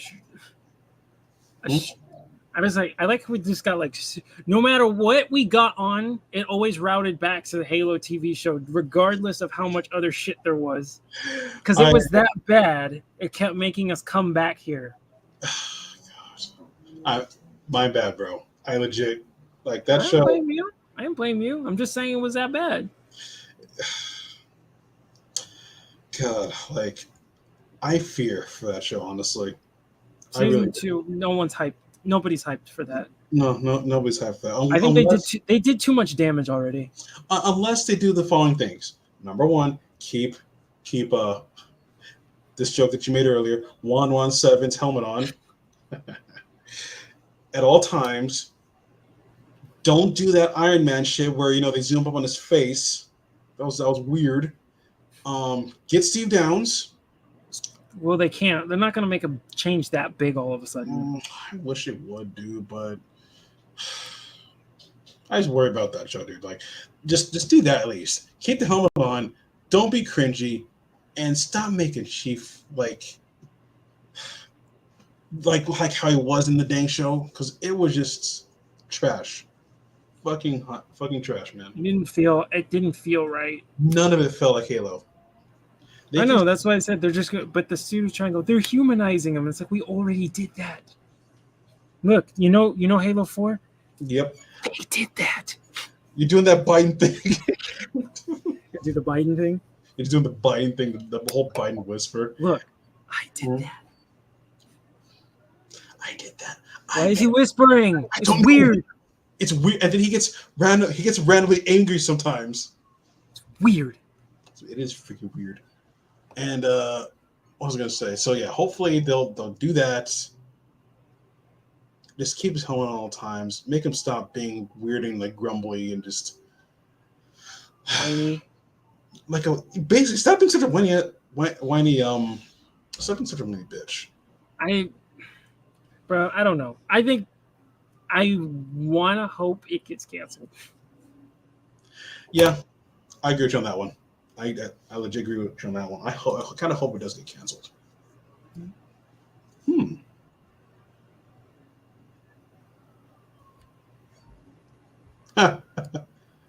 Hey, Alchemist, I remember you. Techlad and Chad. I forget you. The homophobics. Yeah, well. Okay. Hang on a second. I got it going. Okay, hang on a Do your second. thing. Okay, here it comes. I know, Switch I it know. back. Okay. Turn up your damn mic, boy. Yeah, I don't get. Yeah, look, nobody outside of the Western countries, they're not on that shit. Like, I don't know why they're pushing this alphabet shit. I remember what was the video I did? I did that one video. It was a Paul Joseph Watson one, where he was saying like black people vote Democrat because they're on board with this alphabet shit. I'm like, what? I'm like, what? What Okay, are you look. talking about? Real quick story, okay? Real quick story time. Look, I asked my mom, like, hey mom, like, what would you do, like if I just turned out to be like gay for whatever reason? And she's like, oh Lord, no, please don't, She baby. thought you were coming out right there. That's why. That She's just like, my baby. my baby, I can't believe it. I'll still love you, but my mom, she was like, listen, she's like, it's like, boy, listen, we only breed strong hetero men. And she was like, none of that. Yeah, that's true. 100%. Oh, That's the general sentiment. here. We don't do that here. Hey, it looks like Oh, what's up? Oh, what You're that escaping the echo chamber. Keep the good work. Tom Douglas to shove his opinion up his ass. I gotta go on. I'll go on a stream next time he streams, because I know he said he was gonna set up a panel. What's it called? Echo Chamber was gonna set up a panel. I hope he does that next stream. Really? Yeah, you know who I'm talking about, right? Oh yeah, that guy. Yeah, he told me about it. Yeah, I went on his channel a couple of times. That's pretty cool. He's helped me out here and there too. I gotta check out his channel a little more. Those look pretty interesting. Yeah, it's really it's good. You should you should check it. Tack Lad and I'm not gonna lie, I still can't get over it. I still can't get over it. It was like salute Tack Lad and Chad. Oh, thank you. I appreciate that. Oh, Josh, you want to be a Chad? Well, I mean, don't have to have like that muscular face though. Oh, you gotta chisel out your face? Yeah, just chisel out my face, like trim out my beard. Oh yeah, this I remember now. That was Douglas Murray. I forgot his name. That was the guy who said reparations is about it's about revenge on like white people, and I was just like, wait, what? It's not about revenge on what, but I'm like, it's a narrative that they want to fucking push because they're trying to push white victimhood, and when you push that kind of crap, this is how we get Buffalo, right? He wrote on his gun, "Here's your reparations." And who pushes that narrative of it's about getting white people? That's the right. The right does that. And you know something else? Like you told me that it was live streamed, right? The whole shooting. Yeah. I saw a little bit of it, and that's disturbing, bro. Yeah, but it's so weird. You know, it's weird also that they keep bringing up stuff like Waukesha too, and I'm like, I like how Waukesha. It's like, okay. The only thing you have no official motive. There's no official motive. He was running from I believe a domestic dispute. And yet they found a post on his Facebook that he didn't really like white people. And now they're saying this was a black supremacist attack on white people. And I was like, where did you get that stretch? That was like such a stretch. And then when we have a white supremacist who says, I am a white supremacist and I am doing this because I see black people as invaders to the country. And then how does the right phrase it? And then we go, I think this was a white supremacist attack. And they're like, no, hang on a minute. Hang on. He could have been mentally ill, or he was Tucker Carlson. He was mentally ill. I'm kind of convinced. Okay. No, I read that whole manifesto. He knew what he was doing. He explains very clearly. Didn't you tell me that the entire manifesto was kind of almost wiped off the internet? Yeah, it's hard to find now. I got it before. It got taken down. Although I don't have it anymore. But yeah, I read through it and I was like, this dude knew exactly This dude knew exactly what the fuck he was doing. He wasn't just like some crazy, like the way Tucker Carlson was explaining it, and this was the point I was making in my video, is he explained it as a crazy guy had a meltdown and killed some people. But then, like I said, these same people will frame Waukesha as like, oh no, a black supremacist attack on white people. And I'm like, what? Where did you get that? They said the same with the subway shooter and Frank James. They were saying Frank James was a black supremacist. I'm like, Frank James defended slavery. He has videos where he says black people are supposed to serve white people. And I'm like, wait, how is this a white black supremacist? Explain. Because they took one video of him where he did it talking about interracial relationships and he chopped it up. What's that? Yeah, say. It's about mental health, right? It's not racism. See, when it's a white supremacist who says, I'm doing this because of I'm a white supremacist, white supremacy, now it's mental illness. Right? Now it's mental illness. It's not we have a problem in this country. Oh, what's up, Kenny? Black people can't. God, right? This right? crazy, bro. Now they try to cover this all race neutral. You notice that? Race neutral. Notice that switch? Mm-hmm. Where they made Waukesha in the New York subway, they made that like racial, but now all of a sudden they're trying to be like race neutral, even though, like I said, Waukesha was not a black supremacist attack, and Frank James was a white supremacist, which is weird. Yes, he was a black white supremacist. He was just an Uncle Ruckus. He even looks like him too. He's got to play that music, dude. Yeah. They wiped his videos, like his YouTube channel, so a lot of people missed it. But they took one video of him. They took one video of him and chopped it out of context. Damn. The right had the default deflection tactics. You need to see the Twitter between Jeff Charles and Carmine Sabia. I haven't seen that. I have to look that up. I saw a lot of Twitter stuff. I noticed like the day after it happened, they had all the black conservatives, and I say that in quotes, all coming out to go. What about this, or what about Chicago and stuff? And I'm like, what the fuck? What about Chicago? You only bring it up sometimes. You don't want to talk about Chicago? What the fuck? Only when this kind of stuff happens now you go, what about what black people are doing? And I'm like, they don't even want it. They just like to yell black on black crime. They really don't know how to break that down or how to actually look at that. Mm-hmm. That's one of my suspected racist like signals when someone goes black on black crime and then they just name the generic stat and go, well, the numbers are the numbers, and then they stop there. There's a reason they want to stop there. They don't want to go into it. Because when you break it down, it's not that simple.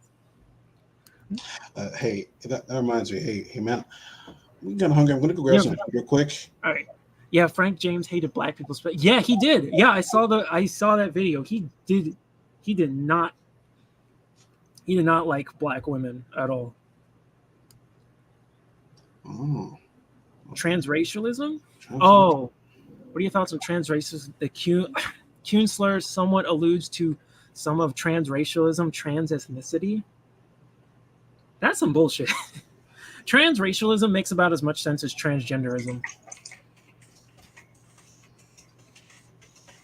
Talking about Sean King, aka Talcum X. There was a lot of good names for Sean King. Really? What is transracialism? What was her name? Was it Rachel Dolezal? Was that her name? Was it the white lady who tried to pretend she was pretending to be black? I forget. I'm trying to remember the story. It was a while ago. Huh. Black incel. Yeah, Frank James. Yeah. You know, I hate to say it, but all this is kind of going over my head. That was it. Well, Rachel Dolezal, she was a white chick pretending to be black. You don't remember her? I remember her. Nope, drawing a blank. Sorry, Kenny, man. I'm not gonna lie. All this is kind of like going over my head. This is actually news to me. No one cares about why the crime is happening. They're quick to use Chicago as a reference point. Yeah, it's a deflection. It's a deflection tactic because they don't want to address what's happening. They always want to be like, white supremacy is not a problem in the country. That's not. And then when we have like the most blatant, obvious example of it manifesting and killing people, they still can't go, okay, maybe white supremacy is a problem we got to address. No, now they want to go, look over there. Look at Chicago. Okay, what about Chicago? What are you doing? Right? What are you doing to help Chicago? Like these people like Vernon Jones and Larry Elder and fucking Candace Owens, they're all bringing this up. They all bring it up reflexively. They don't. I'm like, you never bring this up consistently. Candace Owens. I didn't hear you. Where was this when you said Waukesha was a black supremacist attack? Where were you to go? What about, Scottsdale? Look at the white people killing white people. Where the fuck were you? I don't. That's you pretty just. funny. It's only when it's black people they do this. That's when they switch it up and they go, look over there, don't look there. He was mentally ill. It's just every excuse imaginable. Oh, hang on a sec. And switch it. Yeah. Can you use to describe a black man or woman who appears white, who appeases white people culture? It means black people can become white. Oh yeah, we've always had that. That's always been an issue, where you have some people who have that kind of issue where they want to. Especially if you have like the mixed kids who weren't raised right, because I'm like coming from a mixed background. I wasn't raised that way. My mom raised me black and white makes black and you are black. So I never had that problem, but I know what you're talking about. You'll see some like full on ADOS people who are trying to like Tatum. He tries that. He tries to be like, I'm one of the good ones. I'm just like you. Fellow white people, he tries that same thing. Oh, right. So you can't say it in the chat? I think I know who you're talking about, Kenny. The other influencer who is white now identifies as Korean after mass amounts of surgeries. Yeah. I know who you're talking about.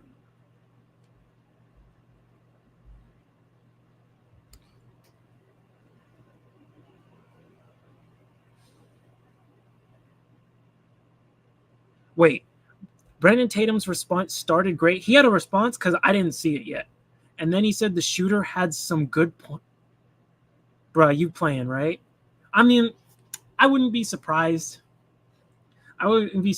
Is Tatum, I pointed out in my video that he's saying some of the same things where like I said, Tatum has brought up race realism and stuff in the past.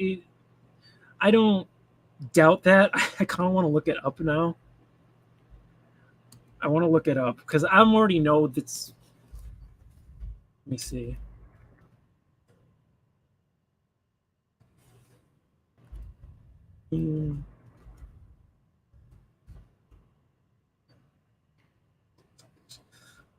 Okay.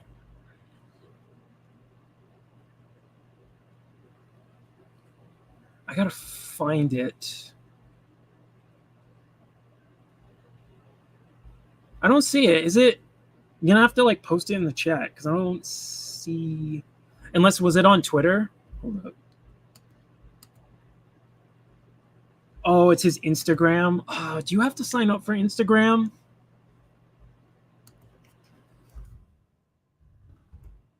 Let me see.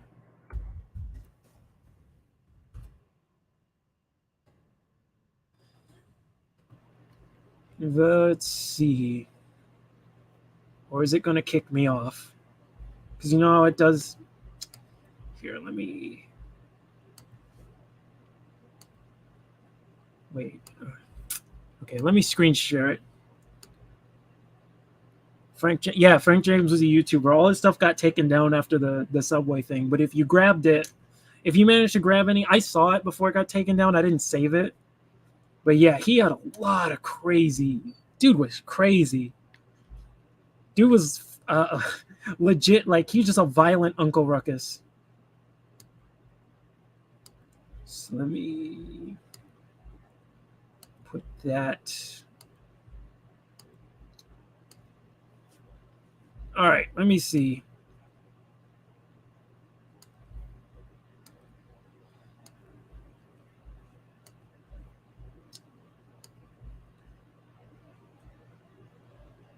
Which one was his response? Because I gotta fucking see this. There's no way. Oh, whoops, not that one. Is it not gonna let me see anymore unless I fucking sign up? I do not want to use Instagram.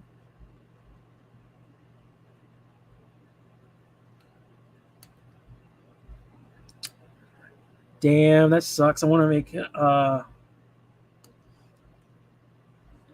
I make a video about Frank James and his old YouTube? Yeah, if I can find the videos. I'm sure I can find it.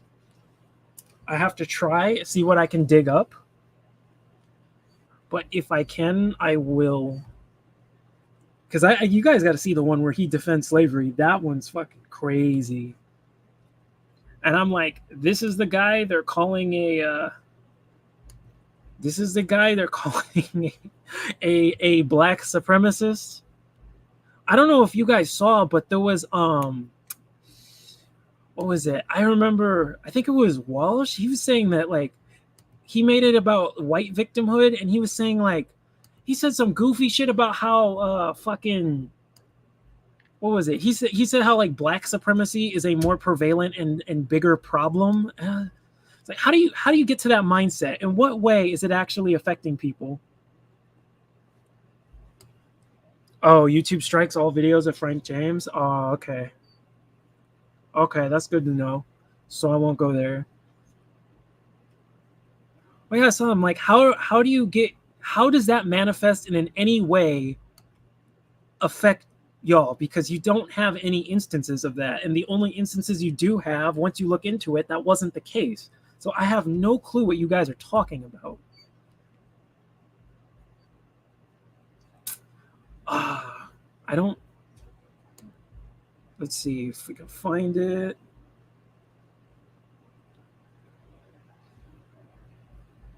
Was it?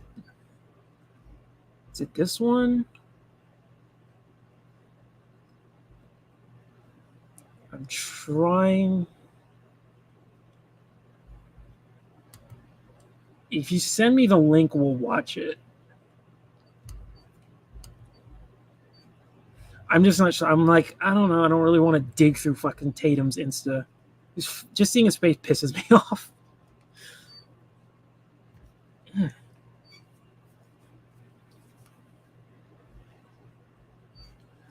I have to see if I can find that other video too.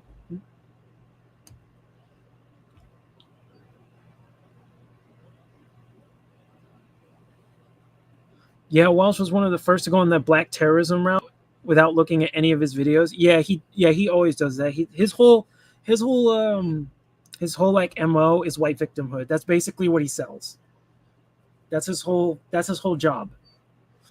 This is why he says Karen is a racial slur towards white people. And I'm like, I have no clue how you think that's true, because that's everybody uses the term Karen, even for men. I was like, I've seen it used towards everybody.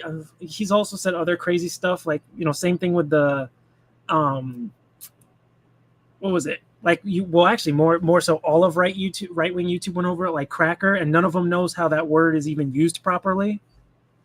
They're all saying like how it's like a lot of people use that word wrong because it refers to specifically a like racist and condescending white person towards black people. Because it refers to the slave master's crack of the whip, but then they turned it into like this whole thing about it being a racial slur. It's not. But yeah, he legit. I remember he said, yeah. What did he say? He was saying like black supremacy is a bigger issue and it's more prevalent. And I have no clue what he's talking about. He doesn't give examples because he never fucking gives examples of anything.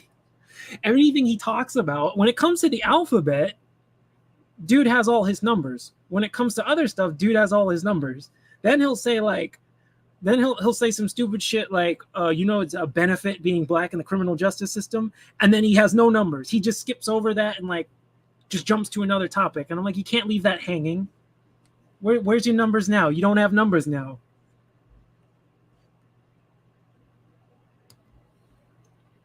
Karen was most likely created by another white person. I wouldn't doubt it. In 2019, I remember Pink News put out an article, like it was some white lady feminist. She was trying to say like how Karen is like white women's N-word. And I remember the right mocking it like it was ridiculous. And they're like, they just want to be victims. They're such crybabies. I remember Sargon did a video on it. And now it's like, and then 2021, now the right's like, Karen is a racial slur towards white people. And I'm like, you took the position the left had 2 years ago.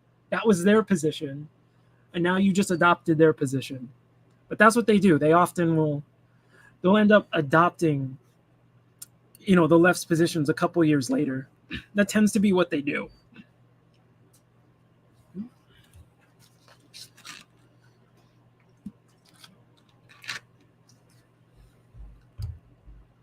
Are we talking about white victimhood? Oh, I was talking about it in the context of how they're trying to sell it in relation to Buffalo. Because you do have some of those people who are trying to sell Buffalo as like white victimhood. I'm specifically saying Walsh because that's all he does is just, how do I make this about white victimhood?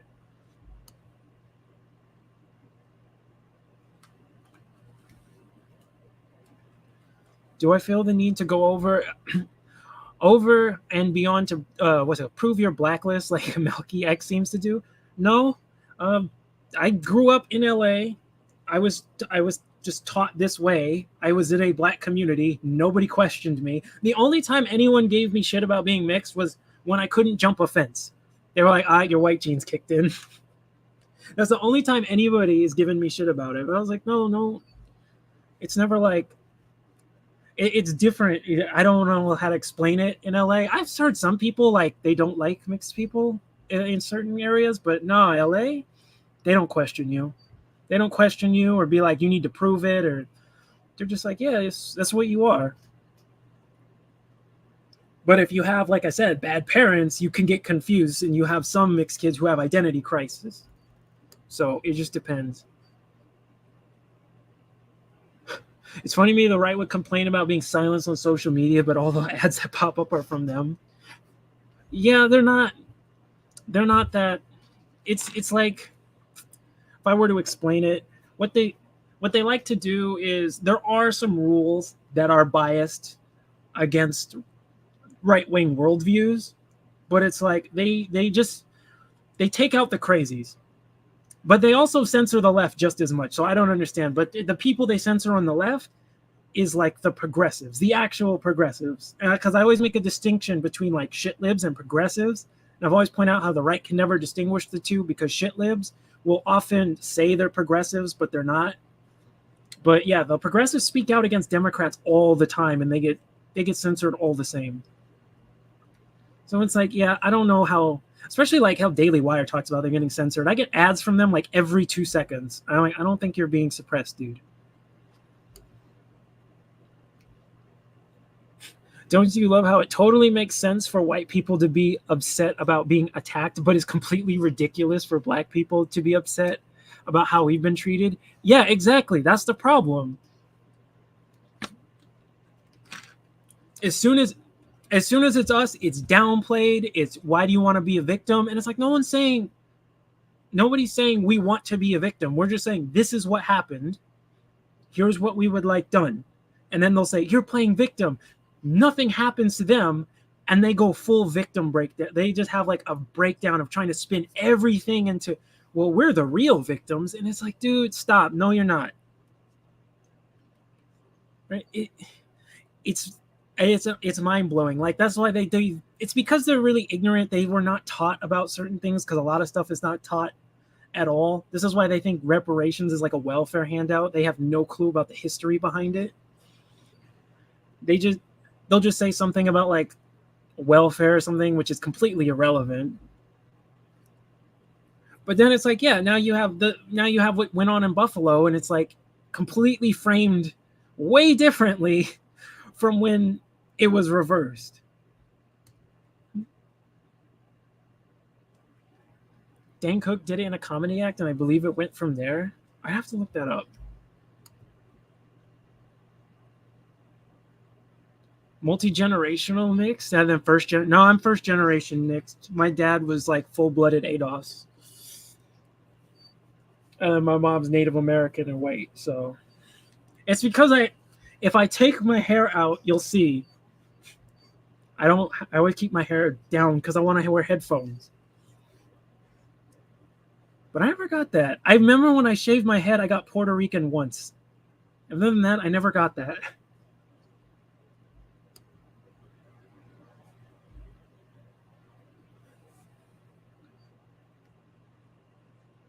I was on the inside of Daily Wire and LWC for a long time. AMA, it's been really disappointing. Not surprised. Daily Wire went downhill. They used to be not terrible. They used to be okay. But now it's like they're kind of all like one note. And they're very clever how they set up and pick their hosts. They know how to hit each like conservative audience. They have Ben for the like policy conservatives. They just want to like, all they want to do is review policy and how it's bad when Democrats implement any kind of policy. Then you have Klavan for the religious conservatives. And to be fair, his scripture breakdown is pretty good. When he goes off that, says some super racist shit, as I've made a whole video about him. And then it's like Knowles is for the moral authoritarian 80s Reaganite Republicans, where it's like we got to ban everything we don't like.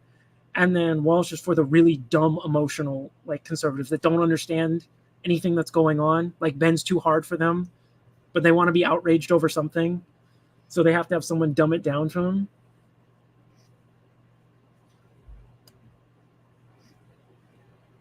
And then they have Brett Cooper, who's just there for the simps.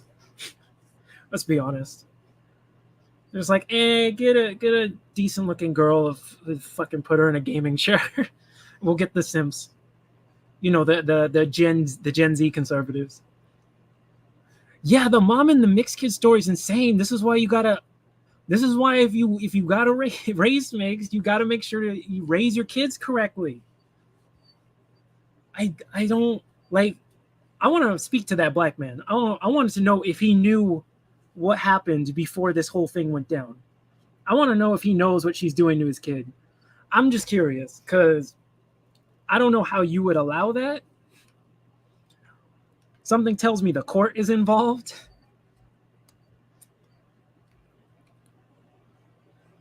Yeah, it goes back. Oh, yeah, I remember the Victoria's Secret Karen. It was about Kenter. It was about her mental health and not the crime.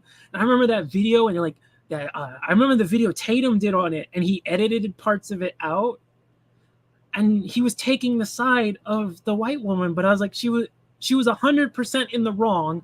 We have the whole video. She was the instigator. She was the one trying to play victim after the cops showed up. But I'm like, I'm not surprised. They always default to their side.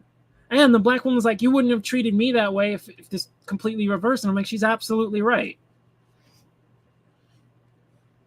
But then he also cut out a bunch of context in Tatum's video. He chopped out about like 3 or 4 minutes of that whole exchange because he had to frame it as, no, the white woman's, she's crazy, but they're both crazy. I think that's what he said. I hadn't seen it in a while, but it's like, no, it was just the white lady who was freaking out. The victim was treated on a criminal. In which case, I just forgot which one we were talking about because I got off. So you have to tell me one more time. Exactly. All they had to say was this is a horrible attack and we condemn white supremacy and racism. They couldn't even do that. That's what I was pointing out in my other videos. I was like, I'm listening to them. I'm like, just say white supremacy. Just say it without quoting somebody else. Just say white. They wouldn't even say white supremacy. They would maybe sometimes say racism. That's it.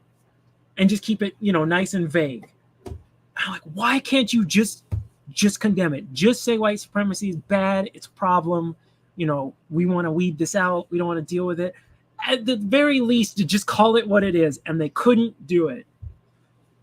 And I'm like, yeah. So it's just, and they want to say, they want to try to push it on the Dems, and I'm like, yeah, we know that the Dems are the same. Why do you want to be like them if you hate them? Like, you had Chuck Schumer saying demographics are destiny, which is a white nationalist talking point. We know the Dems are the same, right? We know what they're saying. Well, they're condemning it. It's super hollow. I'm like, man, these people are just wilding. I forget some of the mixed race Golden Sphere channels on YouTube. That is a subgenre of stuff. I need to see that. Yeah, I got the huge hair. Get the huge hair. Luckily, the mixed gene, I don't have the super, super tight curls. I can pick it out enough to actually tie it back. So see, like, I can actually get it all. I got it all back here.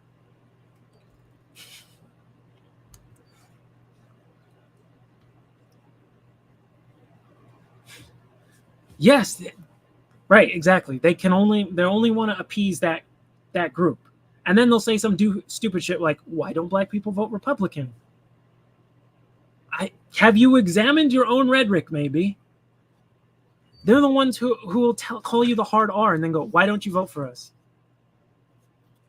It's when I talk about, if I want to talk about like black issues with Republican, who will come into a conversation with me liking me because they know about more of my social positions. And then as soon as I start talking about race relations, they call me a woke lefty. I was like, you're kind of sending the message that if you want any of these issues even listened to, you have to go left. Then you can't say 2 seconds later, I wonder why they're not voting for us. Well, you just said our issues are inherently left-wing, which is the dumbest thing you could ever say. So I'm like, I don't understand how these Republicans are that stupid.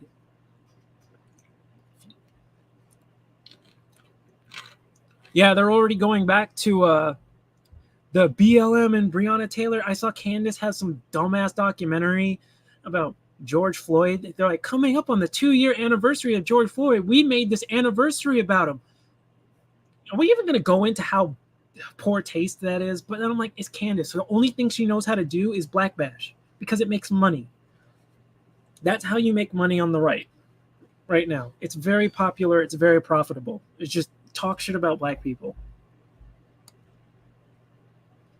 I really used to like Cleveland, but he was really disappointed. Yeah, because it's like, he's pretty funny and his scripture breakdown is quite good. But whenever he veers off of that, he starts saying really stupid shit. That's when that was like mind blown when he was debating Tim on black culture, because I wrote down everything he used as a descriptor of black culture. And I was like, bro, you sound worse than a Klansman. What the? Then he tried that. Most black people I meet are great people and are not like this. And I'm like, then why are you calling it black culture then? That doesn't make any sense. I was like, a lot of what you're describing is in relation to gangs, because I grew up right around a Hispanic gang and they had a lot of the same things you're talking about. Sounds like you're describing gang culture. Except for that bragging about like fucking forcing women on you. I'm like, yeah, gangbangers would fucking jump you if you bragged about that. Yeah, they think if they'll ignore it, poof, it's gone. It's all gone. But then it's like, but we end up taking the brunt of it. That's the part that's just tragic. Because it's like, we have nowhere to go. Dems don't give a shit. And, Republicans don't give a shit. Dems just want to, just give you some like shallow talking, what's it called? Some, I forgot the word I was thinking of, but they just want to say some things to you that make it like, yeah, we're going to do things for you. And then they get voted in and then they just turn their phone off and they lock their door. And I'm just like, I'm sorry, I forgot who you all were. Yeah, that video. If you haven't seen it, you should go look at that video. The Victoria's Secret Karen. Shit was funny.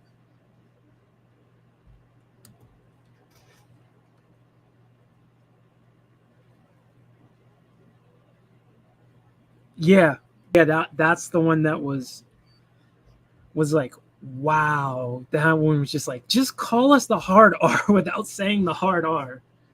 That was crazy. I was like, damn, that's what you think of us? I don't know how you got away with saying that. I guess as long as you don't put it in a slur, as long as you describe it, I guess you could. The people let that slide. Yeah. He did. He called the black lady racist because she brought up the difference in treatment, because that's always what they do. Is like Republicans will make it racial, but if you point that out, they'll say, why are you making it racial? Why are you being racist? That's always what they do. They'll freaking gaslight you like that. I can't fucking stand when they do that.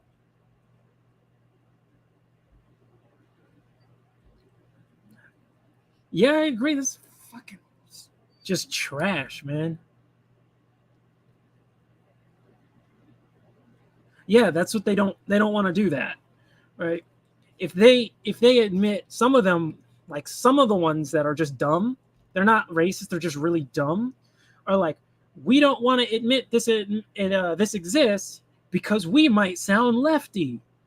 And I'm like, it's so dumb. Like, they don't want to go, white supremacy is a problem, because they're like, oh no, I sound like a lefty now. Right? That's a lot of the way they think. It's sort of like how the term woke got co-opted. It used to just mean like conscious. And then, these crazy, like the crazy leftist types took it, co-opted it. And then the right made it about something else, and it means something completely different. Yeah, it's sort of like that. A lot of them don't want to admit something exists because they don't want to make it sound bad. That's why, like, Candace Owens will say, like, the welfare was what was it called? She said once it was welfare was a democratic attack on the black family. And I'm like, she just admitted systemic racism exists. Good job. But she won't say that because she knows if her audience hears that word, they get triggered. So she knows, don't say that word. I'll describe it. I won't say it, though.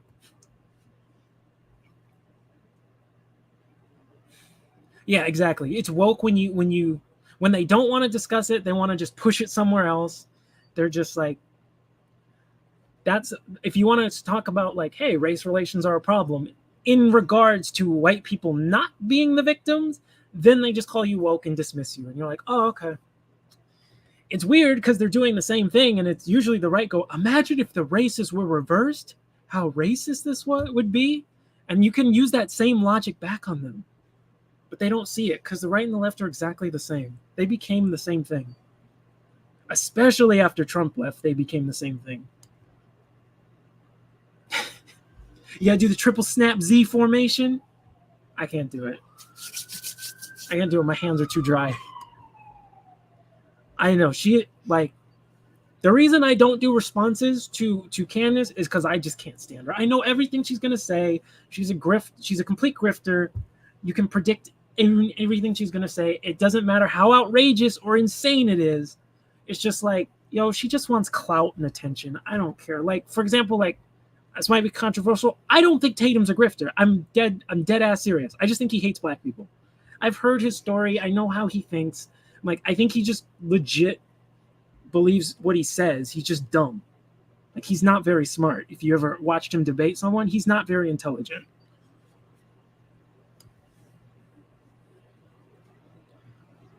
Yeah, that's her whole thing. I remember, I think when she was on Tim Pool, someone called her out as a grifter in the super chats, and I remember she was like, "If I was a grifter, why wouldn't I just be a left-wing grifter? Wouldn't that be more profitable as a black woman?" And then Tim's sitting there like, "Got him," and I'm like, "She literally was a left-wing grifter, and she failed at it. She had Social Autopsy. That was her site, her doxing site." And I was like, but she failed at being a lefty grifter, so she just went right-wing grifter. Because it's a lot easier, because you don't have that many black people who are willing to tap dance like that for the Republican Party. You don't have as many. Like, the left's got tons. They got tons of black faces. But the right doesn't have that many. I'm like, yeah, just like, people don't know her past. All the people I found who really like Candace are usually not very smart.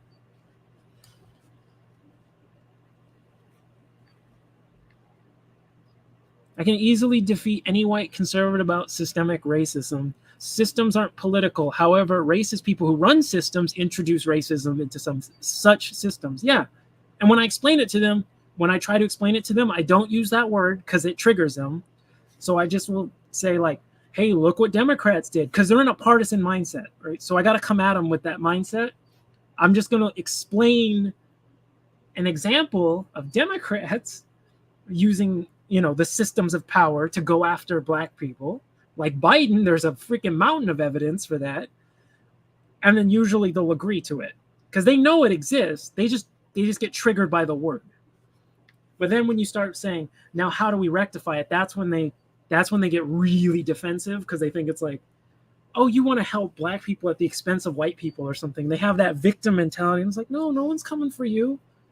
Any of those lefties that go like, we're coming for white people. It's like, dude, their tokens pulled out. Nobody wants to come get you. No black people are like, we got to come get them. It's so dumb. All right. Don't forget the right feels it's very important to say the N-word with no consequences. Free speech and all that. Yeah, they did that when it was the Florida. It was the one in Florida where the black kid punched a pedo for calling him the hard R twice. He warned him, don't call me that again, after the customer was already being rude. And then the dude died. And some of the right was outraged that the dude got like 2 years. He got 2 years house arrest. And the dude was like a pedo. And I'm like, you guys would rather defend the pedo, the racist pedo, than defend the black kid in this situation? Because you know what happens? You all like want to be all freaking manly and shit. You know what we used to do? Since you guys like to be, go back to the America's founding. You know what we used to do when people talk shit? We go grab the pistols and we go duel to the death. So yeah, you can say whatever you want, but watch who you're around because you don't know. Right? White, black, or what's it called? A lot of these people, they'll say it around black people. They just got to check them first. They got to, right? I'm sure they say it like in front of Tatum. I'm sure they'll say that. Like, nah, he's safe. We can do that. I had lots of debates with Crowder crew about the N-word. They can't just not say it. If we agreed to stop fighting for police reform, if they never say the N-word, they wouldn't be able to do it. Yeah, like, I don't know. I know, like, also this was another issue I had with Welsh. He always complains about people who end up getting physical consequences for throwing that out at people after they've been warned multiple times to stop. And I'm like, why? I think he's done it like 4 times or something because my friend sent it to me. And I'm like, why does this matter so much to you that you want to be able to say this? I really hope some audio leaks how you talk when people aren't around, because you seem to be really invested in this, because I don't see anyone else on Daily Wire that invested in that. So I'm like, man, that's mad suspicious. I think a lot of white conservatives don't understand free speech. Yeah, they don't. Free speech is about ideas, not about saying N-word or cracker. Yeah, they don't understand, unless maybe in their bumfuck middle of nowhere towns they let people say whatever they want to them because they're pussies. I don't know. Or maybe they're okay with that, but in reality a lot of them, they have terrible social skills. And they've never been checked for running their mouth. I guess that's a benefit of living in the city. Because I think everyone learns that growing up. Is sooner or later, you're going to get checked for running your mouth. Candace isn't even hot. Why are Clavin and other righties so enamored with her? She's not even like... Yeah, I don't find Candace is like... No. I don't get it either. Tatum versus Lucas pretty much showed everyone Tatum can't debate. Tatum's been in tons of debates. He always shows up unprepared with nothing. He always says, my personal experience, my lived experience, that don't matter. Where's the numbers? Bring us something tangible. He never does. He always goes, when I was growing up, I don't care. What numbers do you have? he does it every time. That's why I say he's dumb. He's not that smart. And he won't debate Lucas again. Lucas offered to debate him, but he said after his I think it was what was the name of the guy that got shot? I can't remember his name. The cop that got shot in the riots. Because Tatum said after that he won't debate him anymore.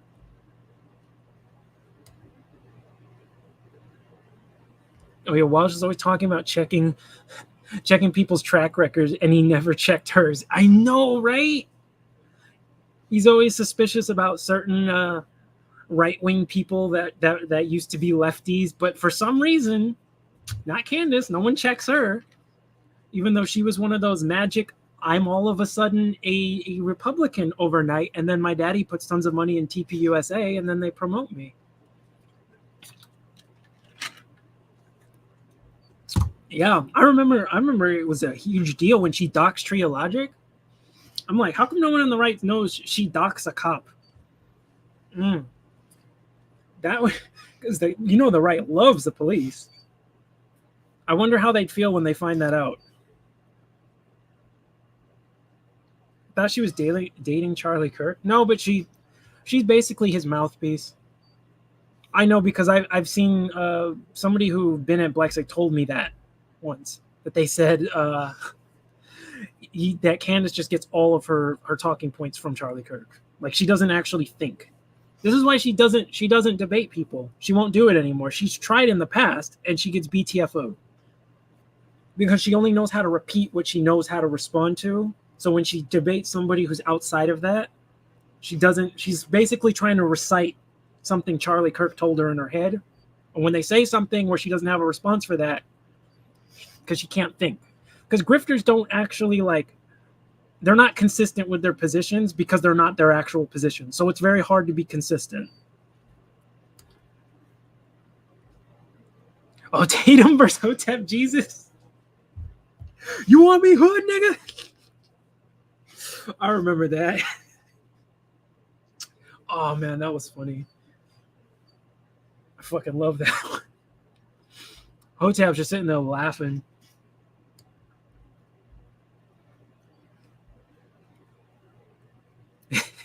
Everyone can say the N-word, however, results may vary. People forget about consequences. Yeah. Just like a lot of these, like white conservatives, if I went up to them and called them a punk ass bitch, I imagine a lot of them would not be very receptive to that if I kept calling them other stuff. So I almost said something else that would have got me taken off YouTube. Either the insane ending was priceless. Yeah, we used to do. I remember you disrespect someone, the founders be like, "Get the guns, let's go." Fucking fight to the death. Now someone just runs their mouth and they get fucking just hit once, not even knocked out, just getting popped once, and then everyone's crying. Yeah, he's really not smart. That's why I said I don't think he's a grifter. I don't think he's smart enough to be a grifter. Because he went through his whole backstory and everything. So I'm like, I don't think he is. Yeah, George Bush. Yeah, that was intent, or he knew somewhere in his head. He knew somewhere that was the truth, and he messed up. And he tried to go, "Oh, I'm 75." Don't pull the Biden excuse. That doesn't work. If that was Biden, then I'd be like, is Biden. He probably did slip up because his brain don't work. But Bush, nah, you knew what you said. Wasted in trillions and destabilized the Middle East. People like Saddam was crazy and taking him out was good. Yeah, he was crazy, but he also kind of stabilized certain areas from fighting because he was so fucking crazy. David Dorn, that was it. Thank you. Yeah. He was shot because he went out in the riots. He didn't bring his gun for some reason and then got shot. Now, I don't agree with how Lucas phrased that. I did think that was in bad taste, but I get what he was saying.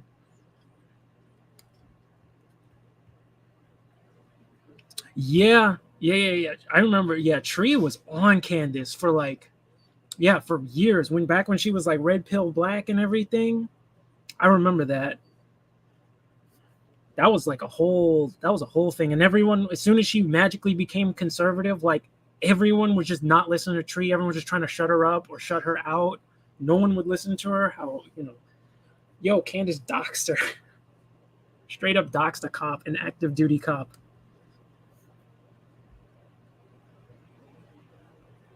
Used to be a Daily Wire sub. Yeah, I'm like, I don't hate them, but a lot of them just say stupid shit. I do think like Walsh and Clavin are legit racist. Having listened to them long enough, I'm like, yeah, you've slipped up too many times.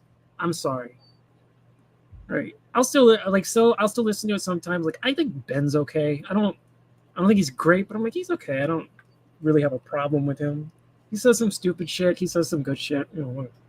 It's whatever. I don't find him very like offensive or controversial or anything.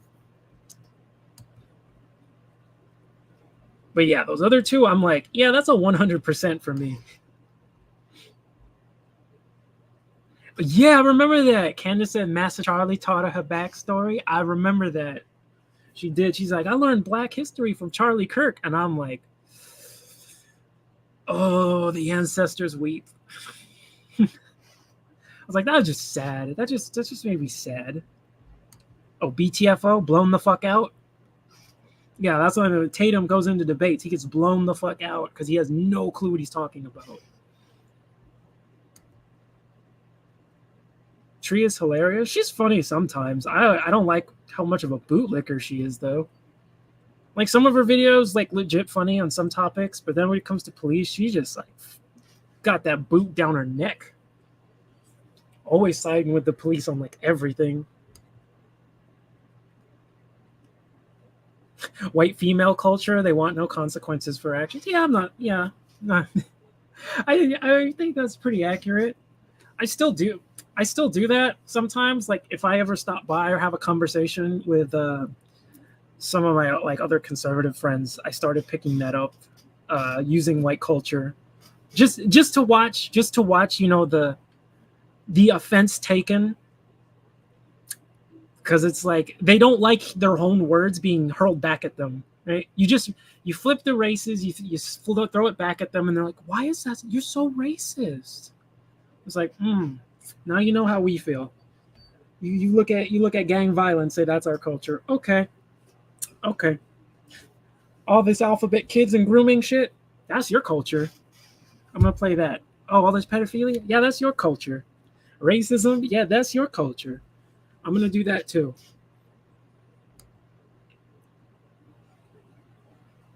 Tria's lost steam. She needs to switch up her style and topics. Yeah, I haven't watched her in a minute. I think I still am subbed to her. I'm not sure. I haven't watched her in a minute, though. Yeah, blown the fuck out.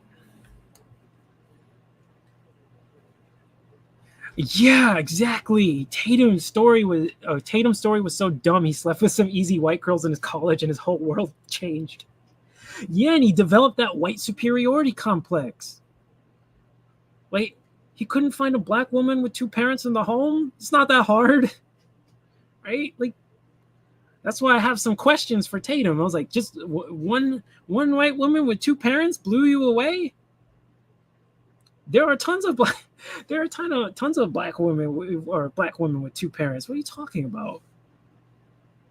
I think it's just because he already had that mindset going in. I'm sure he could, but he already has that mindset going in. So it's hard when he's already got that bias there, of course. Because he knows in his head he can find black women with two parents. No problem. But he's already developed a white superiority complex. Therefore, he's not going to see it. Yeah, sometimes I think he does go too far. Like, he'll make good videos that are like persuasive and everything. And you can see he'll make chinks in some people's armor, especially like the white ignorants.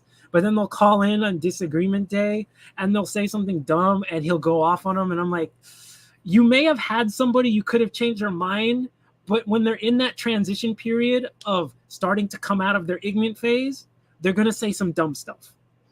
There's some stuff where I was like, yeah, just go off on that dude. But sometimes they're gonna say dumb stuff when transitioning to that next phase. And if you go hard on them, they're gonna recoil back and then get defensive again, and they might switch back. They might switch back to their old stance or double down. So sometimes, but there are some who say some stuff where I'm like, yeah, just pop off on them. Fuck them. Yeah, Tatum is every conservative talking point internalized. Basically, he doesn't know anything else. But that's why I said I don't think he's very smart. That's why he does it. He just knows talking points. That's it. Same with Candace. She just knows talking points. She just repeats what she's told. The difference is, at least with Candace, she's a good opportunist. I've given her that. I said she's a pretty good opportunist. Outside of that, she's a fucking moron. I saw she was trying to gain steam with a bunch of conservatives as Trump's VP when she did that interview with Trump, and then she did that other interview with Trump. And you could see her, because she's so stupid, she wrecked her chances when she was trying to make Trump say something anti-vax. Not like anti-mandate, but like anti-vax. And I'm like, woman, it's his vaccine. If he made it, it's the greatest thing ever. Do you know how Trump works? And you can see Trump's getting irritated when she's trying to make him say it. And I'm like, this woman is fucking wild. She is retarded. You should know that going in, that anything Trump makes to him is the greatest thing ever made. And if you try to downplay it, you're going to piss him off. So I'm like, well, good job blowing that opportunity. Because you're not smart enough to figure, to understand one of, the most popular guy on, television for the last fucking, 6 years or so? I think a lot of black people don't grow up around other black people are brainwashed by media. They believe stereotypes about themselves. Yeah, I had that because I got sent out of my neighborhood to a charter school because I was getting, schools in my area were not good. I was getting in trouble. Mom was like, yo, we're sending you somewhere else. So I got sent out to a basically like all white school, and there were some black kids from that area. And yeah, you can tell if you've grown up in that area versus the inner city black kids who grew up together. You can see that difference. You can see they get a different perspective because media influence matters a lot. Like the right's always the one saying representation doesn't matter. But then as soon as they're not being represented the way they like, then all of a sudden it matters again. But you're like, yeah, representation does matter because if you're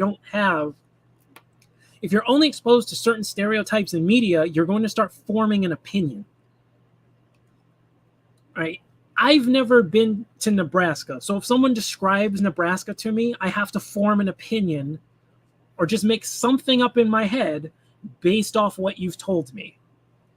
Right? If you've never been around black people, you're going to start making something up in your head based around what other people have told you. And if you only watch people like Tatum and Candace, Jason Whitlock, all of them, you're going to come out thinking some crazy stuff. Candace is evil, though. She's willing to get Tree killed. No, I agree. I think Candace is evil. I don't think she gives a shit about anything. I think she just cares about her fame and fortune. I don't see her caring about much else. So, I mean, she married a dude after being with him for like 2 weeks. That doesn't sound like somebody who's legit invested in what's going on. Will Ben Shapiro fire Candace if he says something negative about his people? Yeah, in 2 seconds. As soon as you say something about the Jews anywhere on the right, boom, you're gone. You will be forced to apologize or you're gone overnight. We saw that with Marjorie Taylor Greene when she compared mask mandates to like the Star of David or something, and she had to come out and apologize. And then what was the other one? Oh yeah, they were saying like, remember like Ilhan Omar? They said the relationship between Israel and the U.S. was all about the Benjamins, and that was anti-Semitic. I was like, how's that anti-Semitic? She didn't say anything about Jews there.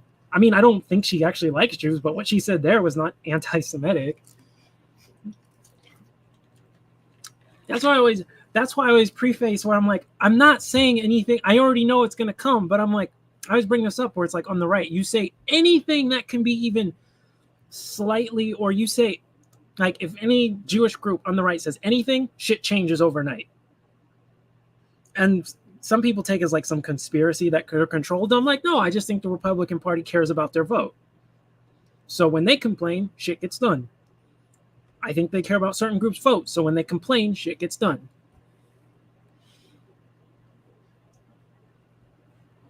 Nebraska's boring. Yeah, I don't doubt that. I'm not doubting you. If Candace says anything about Jews or Israel, it would be Candace. She would be on the next day, like groveling, apologizing, and talk about how much she harmed the Jewish community and how I'm trying to remember the Marjorie Taylor Greene apology. I was trying to remember that one.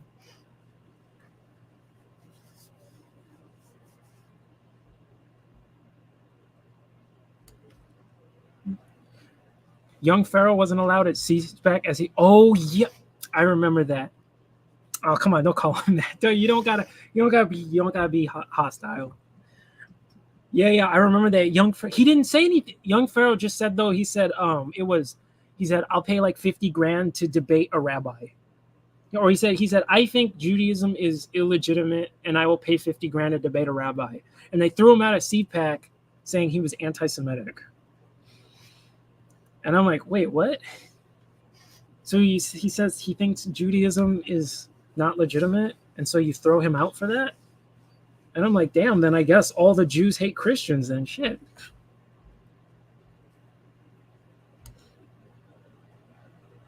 What if the other Daily Wire hosts hate black people more than they love Ben's money and fame? What if they kick out Ben and then Candace becomes head of Daily Wire? I think they would go downhill because I don't think she would be smart enough to run that company. It reminds me of the whole Candace versus Kim Klacik. If you remember that, notice all the shit Candace said about Kim Klacik. She will not bring up on her show. She only brings it up on Instagram and everything because somebody smart like Ben saying, "You got evidence for that?" Candace doesn't. So Ben's like, "Don't say that shit on my show. Don't say that shit on my, don't say that shit on my dime because then we get sued." So she goes on Instagram to say it, right?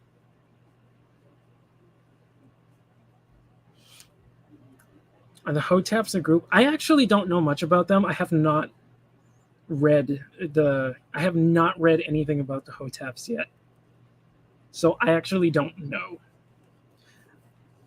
And if they're like the Hebrew Israelites. Hebrew Israelites are wonky, man. I've talked to some of them. I've talked to some of the ones at Venice Beach. Some of them are fucking wonky. They believe some crazy stuff.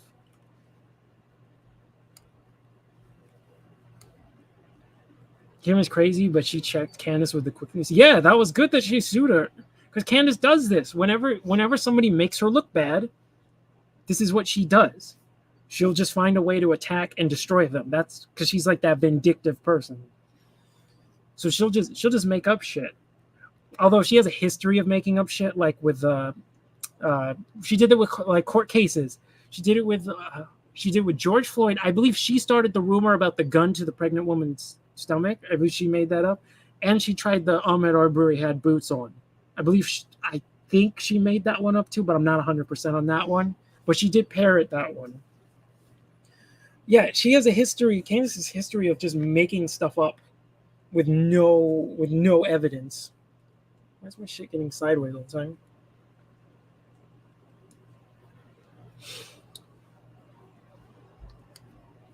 Poor Kim, she's doing good work. I've seen her doing some shit in Baltimore. I haven't like followed up with what she's been doing for a while. Who on the left do you follow? I watch a lot of Destiny. He's really good. I will watch Vaj, even though I know he's a fucking grifter. Sometimes, though, because I'm like, it's entertaining. I'll hear what he has to say. Sometimes I'll check out ContraPoints here and there. Who else? I don't think Short Fat Otaku counts. Although technically, yeah, he is. So I guess he's technically liberal. Yeah, I'll check all of them out.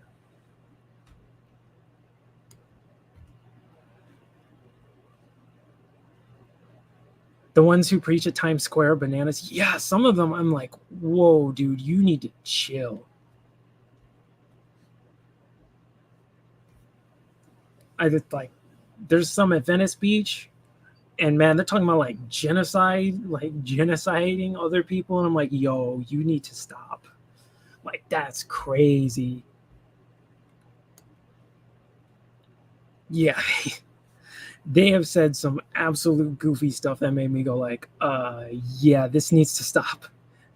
Or where's the sound? But I don't have my soundboard. I had a sound for this occasion, but I don't have my soundboard open.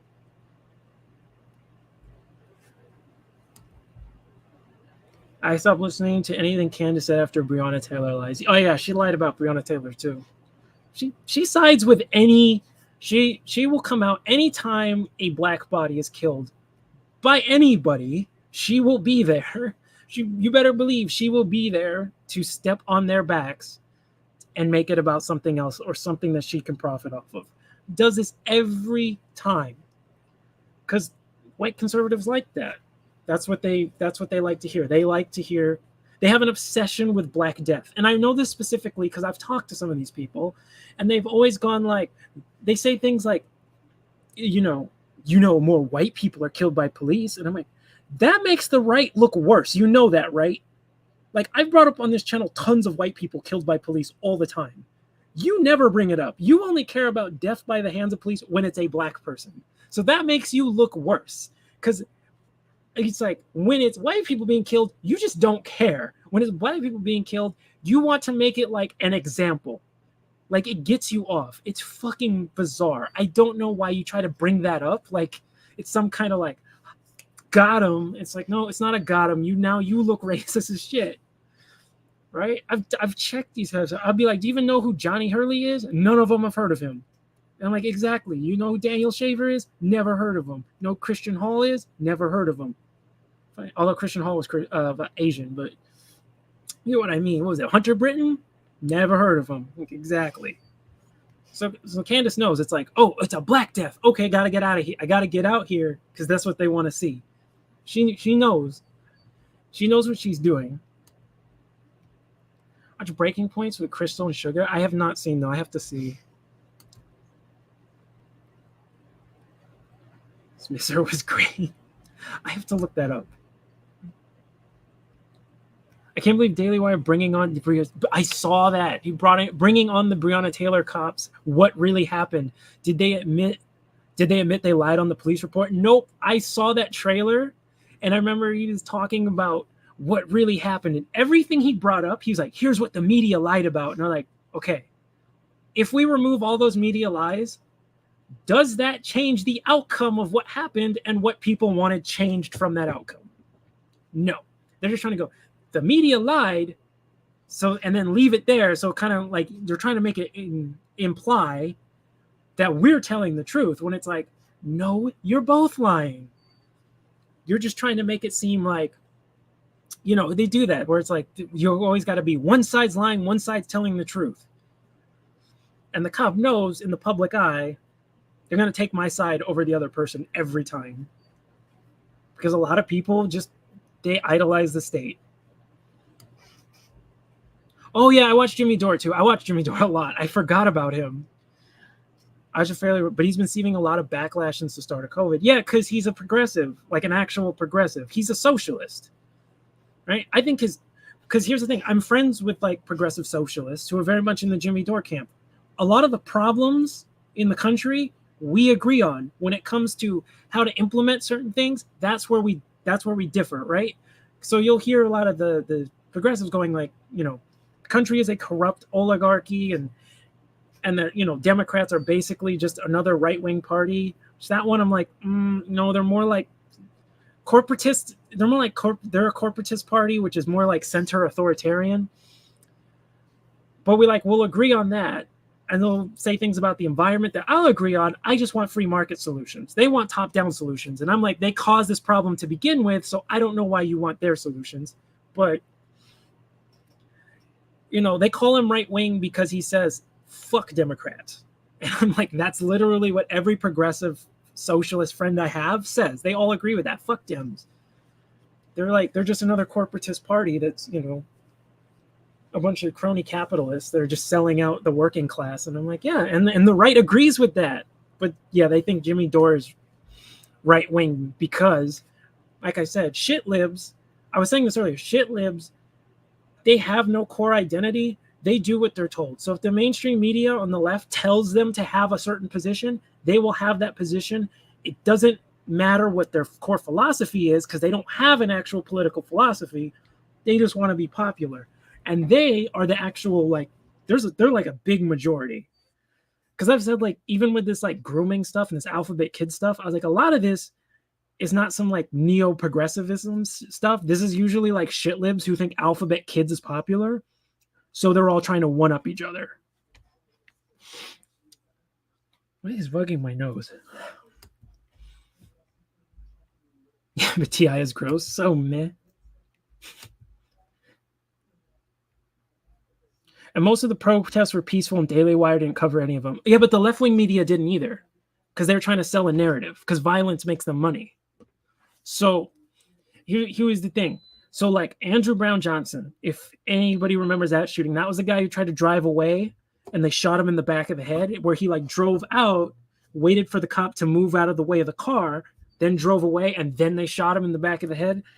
There were protests over that. There were BLM protests over that. No violence. Nobody covered it. The second someone threw a brick through a window, I guarantee you CNN would be there. Because both of them want the violence. That's what they want to record. And I've said this to the right. I'm like, yo, I understand there were violence. I think it was 95% peaceful. So it was mostly peaceful. Small amount of group can cause a lot of damage. Although we never bring up Antifa anymore, which I find very interesting. But I gave the same leeway on January 6th. I was like, yeah, it was a small group of people relative that caused a lot of damage. I'm like, so if you want to say they're mostly peaceful too, yeah, sure. Okay.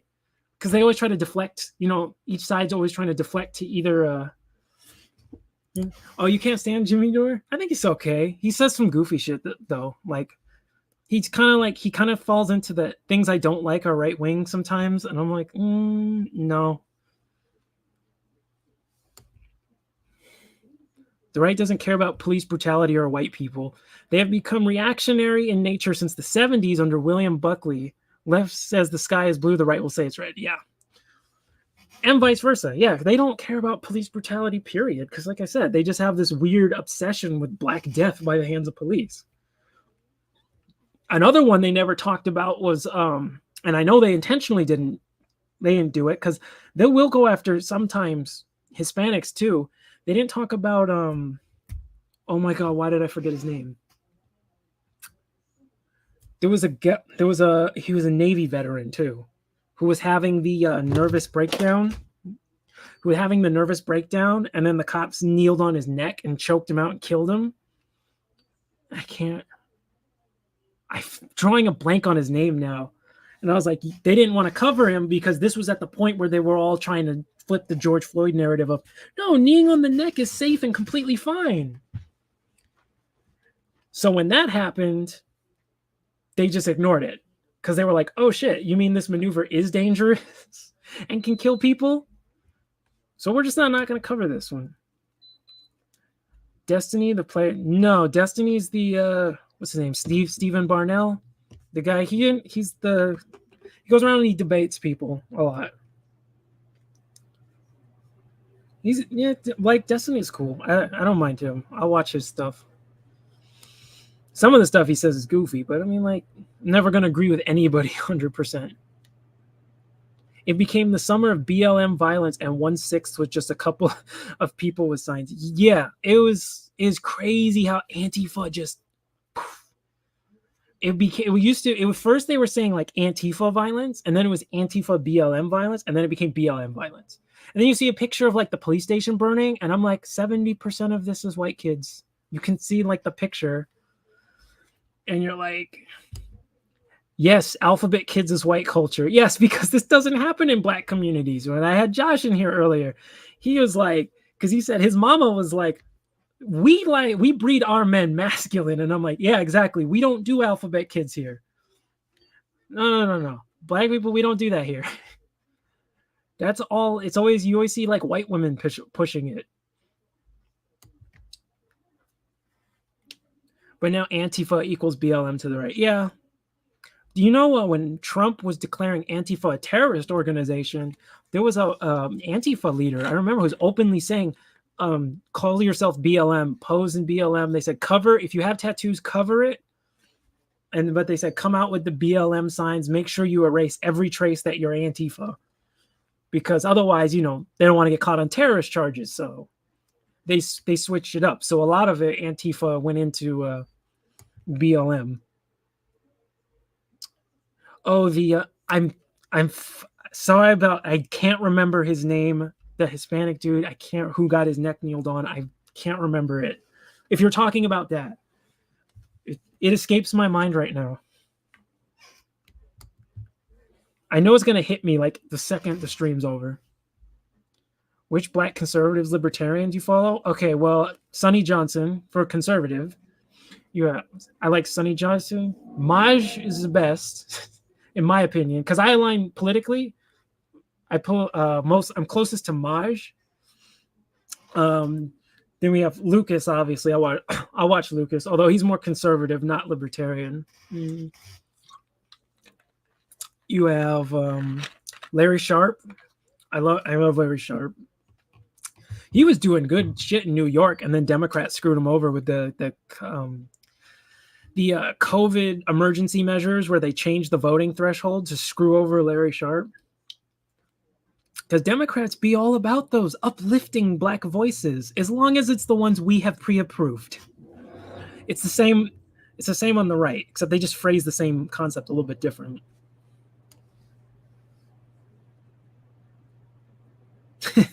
Yeah, I like Destiny. He's willing to meet people at their level of foolishness. Yeah, he's funny to watch.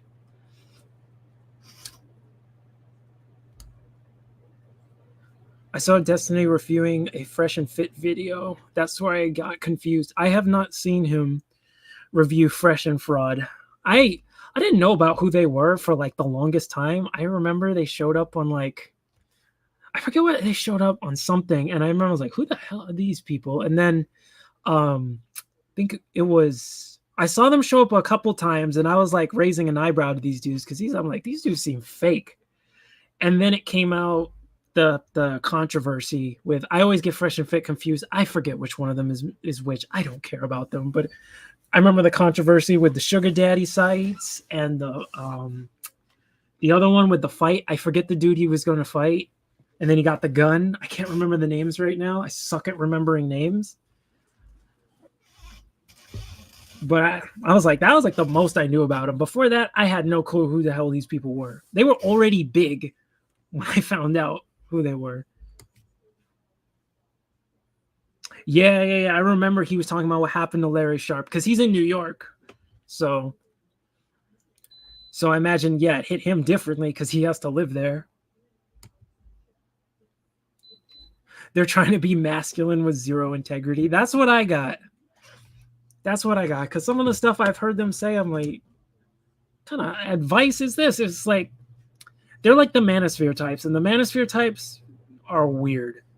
Like, I remember being around them when I found out about them, and like I looked into what they were, and I was like, what the fuck is this shit?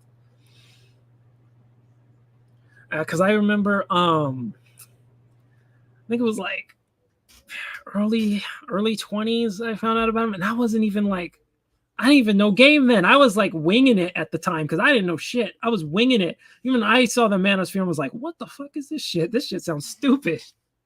And then there was MGTOW, which I was like, that sounds like some gay shit. I'm not gonna get in. I'm not even gonna go near MGTOW. Sounds fucking gay.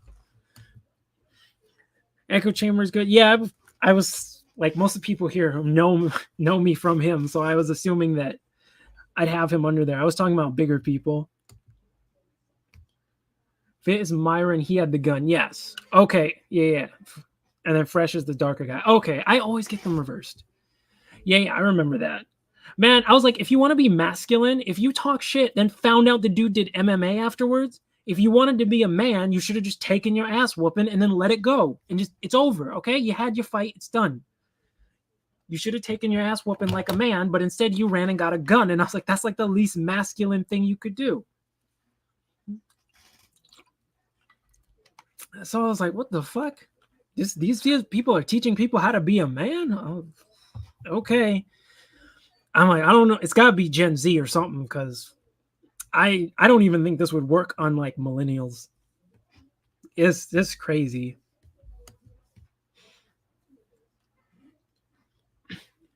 We share a lot of mutuals. You've seen Olivia Rondeau. I have not. She's a guest on Kennedy on Fox. Kennedy is one of the few mainstream libertarian shows. I have not. I am also looking for more people to follow right now.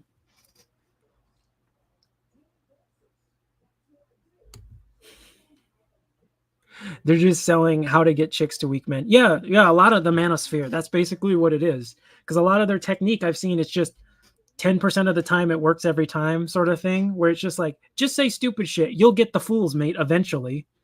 And I'm like, why would you teach them that? That's terrible advice. I've seen some of their advice and I'm like, what the hell? What are you talking about? I think I brought that up on Echo Stream, where I'm like, I've seen how they do their field reports and they like show how they tried to like neg a girl, and I'm like, that wasn't a neg, you just straight up insulted her. That's not how that works. The example I gave was the one where the guy said, all the other girls in the club look like sluts except you, and it's nice to see she was the only classy one there. And I'm like, women travel with their friends. You just called her friend. You just said her friends look like sluts, and you're gonna think you're gonna get a good response from that? Okay, maybe if she's a hoe, then she's okay with that. 2A. You're getting less and less for 2A. I am hardcore on 2A. I'm like, if the state can have it, I can have it. That's my opinion on it. And the laws in California are bullshit. The laws in California for guns actually make them more dangerous to use. Like, I will get higher punishments for using safer ammo types in an enclosed environment. That's how stupid it is. Because Cali would rather have me fire a full, like just a regular, standard 9 and have it go through the wall and hit somebody. Because no, we can't have hollow points unless we want to get into actual more trouble, because, oh no, they damage people's insides more. And I'm like, I don't give a fuck if someone's breaking in. I don't care about their life once they're breaking in and a threat to me. I care about the people in the next apartment. I don't want a shot going through the wall. It's stupid. But they don't know that. They just make these dumb laws.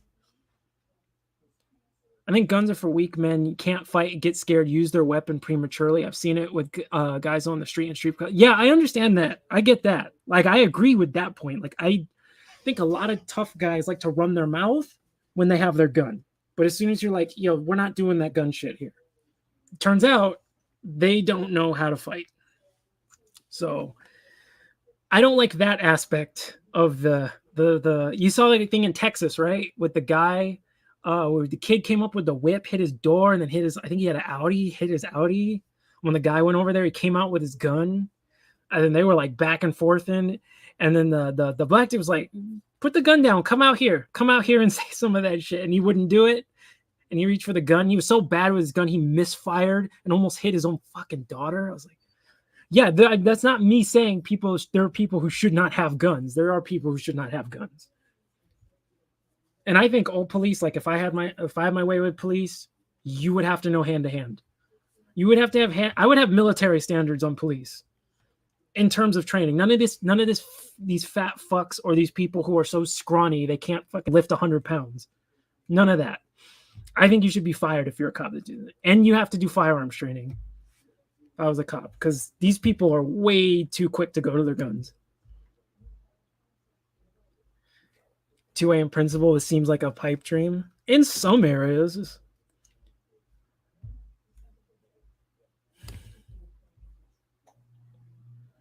Well, I'm not old enough to watch Kennedy on MTV while doing homework. I never watched MTV, except the only time I watched MTV when I was younger was Beavis and Butthead, and then later Daria. That was it. I think that was all I watched on there.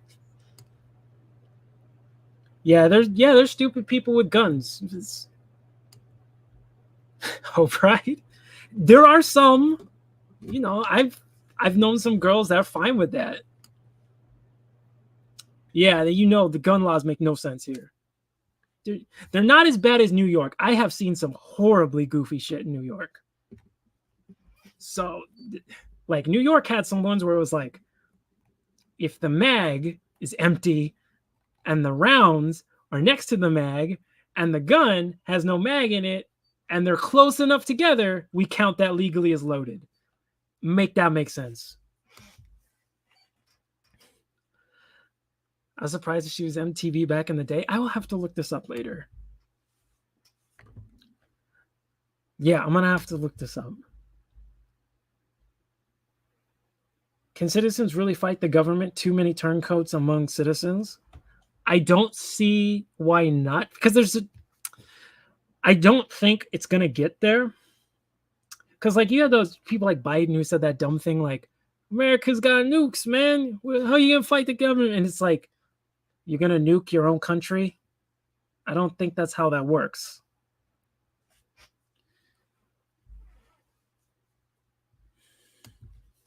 Wait. Is libertarian, is progressivism inevitable since the neoliberal system brought upon us financial woes and everything interconnected compared to the early 1700s? Oh, I get what you're saying. I'm not hardcore libertarian on everything. It depends on the issue. I think a problem with a lot of libertarians is they hate the state so much that they don't even want them to do their actual job. So that tends to be an issue where it's like, there's areas where he's like, no, the state can come in this case. Like borders, I'm not an open borders libertarian. Fuck open borders. I am hardcore on borders because the open border shit doesn't make any sense. That doesn't make it. I'm very libertarianism for us, not for you. You deal with your country. You can come in through a process, but none of this open border shit. So it depends on the thing. A lot of this comes from, the problem is a lot of it is social enforcement. It's sort of like the parental rights and education bill. I said in my video, I was like, we wouldn't need this bill if conservatives weren't fucking lazy, right? We wouldn't need these weird bills for what these teachers are teaching in the 90s, because in the 90s, if you were teaching this weird alphabet sex stuff to kids, the parents would meet you in the parking lot after school. So they wouldn't do it. So it's sort of like it's one of those things where it's like a reverse process. I think too many libertarians they want to go too far back too quickly, or they want to do too much of a shift too quickly, and it's going to shock the system. It's sort of like the welfare state is bad. Okay. And then they will be like, we're going to just disappear it overnight. And I'm like, that will never work. You'll never get that to happen. That's more so though. You see that on more of the federal level. I have a conspiracy that I'm like half believe, half I'm like, I'm not sure, that on the federal level, all the libertarians on the federal level for federal elections are all plants. You can't tell me all the state level ones are really fucking smart, well-read people, and then all the ones on the federal stage are retarded. Right? Jojo wasn't that retarded, but I was like, but if you've seen some of the debates, like the 2015 one, I was like, what is going on? The laws are there to make sure only the state can have guns. That's why I don't get these people going off Buffalo going, we need more gun control. I'm like, so a white supremacist goes to a unarmed black neighborhood because he didn't go to the hoods. He intentionally stayed away from there because he know everyone's strapped. So he goes to an unarmed black neighborhood, shoots that place up, and then Biden's like, we're going to take your guns away. How does that make sense? White supremacist attacks black people in that community, and then Biden's like, we need to restrict that community's ability to get weapons. That doesn't make any sense.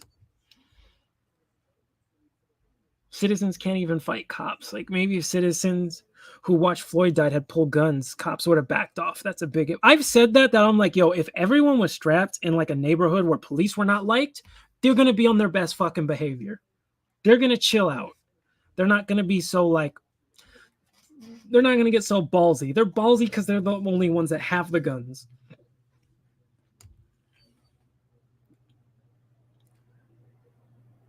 Meanwhile, on my Citizen app, gunshot notifications are constant. Gunshot notifications are all constant. You're in. Oh wait, no wait. I forget what you're in New York or Cali, or like, what was it? Illinois is another big one.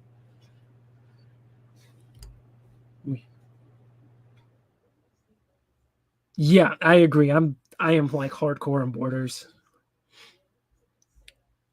That I will not budge on, because one, I'm like, one, economically it hurts poor areas like horribly, because I the way I bring it up to some of these people, especially on the left, I try to bring it to them like this. I'm like, yo, a young black kid, and I will say this as from experience with other people in this community. I'm like, yo, young black kid, fucking got to help his family pay for shit. He's got to get a low income job to just get started, get on his feet.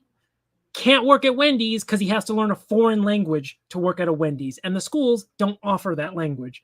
So now he can't get a job for that because he has to learn a foreign language for a low skill entry level job just to get on his feet. I'm sorry, no. You're not gonna ever get me on board with that kind of idea. Plus, you won't be able to open borders. You can't even conserve culture. It won't work. Because you can't bring in people and just let them come in, no adaptation to culture, and then say, it's just going to mix well. It's not going to mix well. It's just, you're going to see dividing lines, ghettos, and a lot of aggression and like hostility.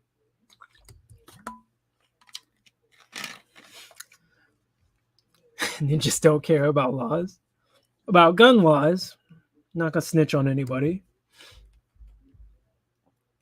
Why do police always take mass shooters alive, right? They can always get the school shooters and the mass shooters alive. Ain't that interesting? That's why Frank James was a shock to me. I was like, ooh. And then the one mass shooter that got alive who was black was a white supremacist. You're like, interesting. Really? You're for open borders? How? How are you going to think that's going to work? I'm just saying, someone who's like in Cali, and I've been like, I lived for a short amount of time in San Diego, like right there. And I'm like, I don't see how that works. Open borders, just try and do anything illegally in another country. Try and get benefits. It won't happen. Yeah, because other countries lock that shit down. Except like Britain right now. I know Britain's being crazy. Make yourself marketable. That's a crap out. Yeah. Legal immigration is a slow invasion and incentivize bad parents to use their kids as pawns to manipulate the government. Yeah, I don't like, I'm not for this. It's like, if I had my way, I'm a hard ass. A lot of people would be getting deported. Unless you have like a business here, like if you made a business, fine. Okay, fine. You get citizenship, whatever. Like if you've been here a while, you had citizenship, fine, you're contributing, you're good. But if you're like, I've seen some people here who've been here for like 15 years and they don't speak English. And I'm like, nah, you're getting the yeet for that. That's disrespectful as shit.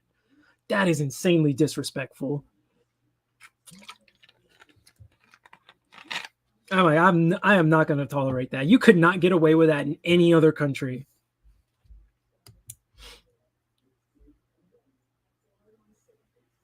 The argument for open border will be that America will benefited from the exploitation of other countries via imperialism and colonialism. Hence, we need to bring them here to right the wrong.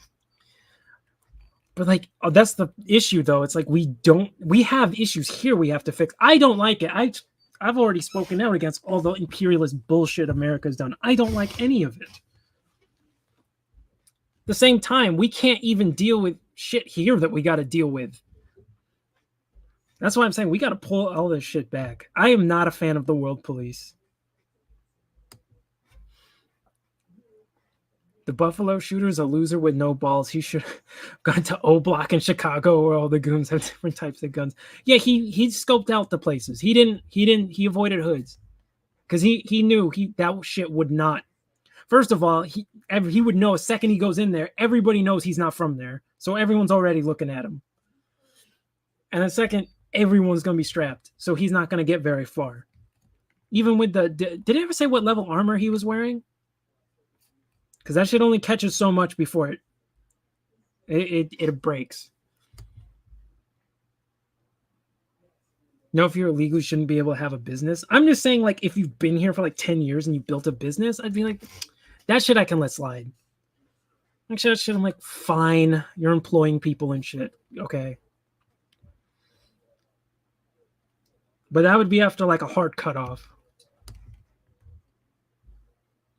Yeah, it's disrespectful. Other countries give Americans tourist shit for not learning the language, and you can live here without knowing English. Yeah, I'm not.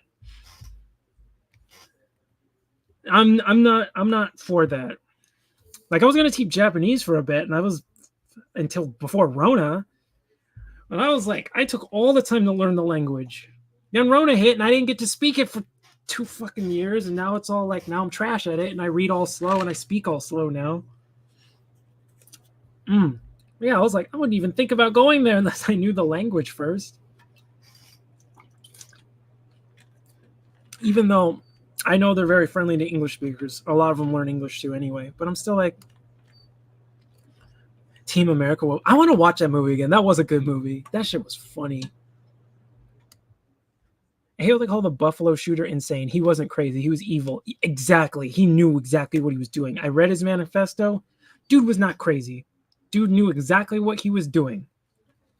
They called him crazy because he said he wanted to, or because he tortured and killed a cat, which already should be a death sentence right then and there. But they're saying that made him insane. I'm like, no, serial killers often do that to animals, and serial killers aren't insane. They are crazy. They're not insane. They're very calculating. They know what they're doing. They're not just like randomly like, I'm killing people now. It's like, no, they planned this shit out. He planned it very carefully. He thought his points through. Of course, there were contradictions. He's a white supremacist. They're filled with contradictions. Of course, like he wanted to bring up, look at the IQ gap between black and white. Therefore, white people are superior. And I'm like, okay, well then, what about Asians then? Right? The white supremacists do that. I always forget about that. It's like, I don't know what you're arguing. They think like even having an advantage that was set up with all these systems makes them somehow superior. But like, of course, he had contradictions. White supremacy is an ideology that doesn't make very much sense.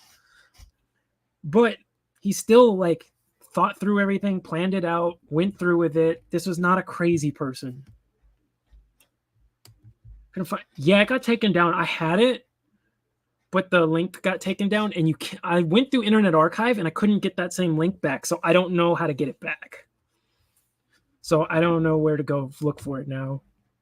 Yeah, his parents tried to blame COVID and the isolation. And I'm like, the isolation did not make you magically become a fucking white supremacist. I'm like, it's anything but that. It's anything else. Remember, what was it? The guy, the Asian dude, or the guy that shot up the Asian massage parlor. Remember the cop who was like, he had a bad day. It's always with these guys. They had a bad day. Something went wrong. They're just not feeling it today. They had mental illness. I mean, like I brought us on Tucker Carlson's show. He was always talking about how addiction is a mental illness. He never once referred to George Floyd as a mentally ill man. So don't give me this shit about mental illness. Fuck off with that. Lefties inherently hate exclusion, discrimination, hence they believe nation having borders is exclusionary. Yeah, but yeah, exclusion is not inherently a bad thing. I'm like, if you don't believe X thing, don't be here. That's fine. They're fine with exclusion. It just depends on who it is over what, right? It's the same thing. They have the same concept on the left as the good black. It's the same thing, right? You can have, as soon as they don't preach this alphabet stuff, that good black on the left is gone. As soon as you don't push anti-black talking points, that good black on the right is gone. It's exactly the same. You just gotta, it's just different rules to follow. Same concept.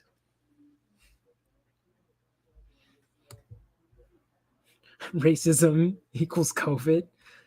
Anything but the actual problem. Anything else. We got to switch it up to anything else. If my hands weren't super dry, I could do the triple snap Z formation, but I don't have it.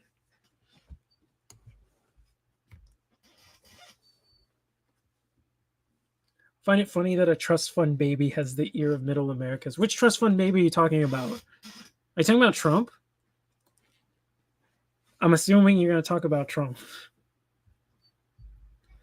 I don't think he had all ill intentions. He did some stupid shit. That's for sure.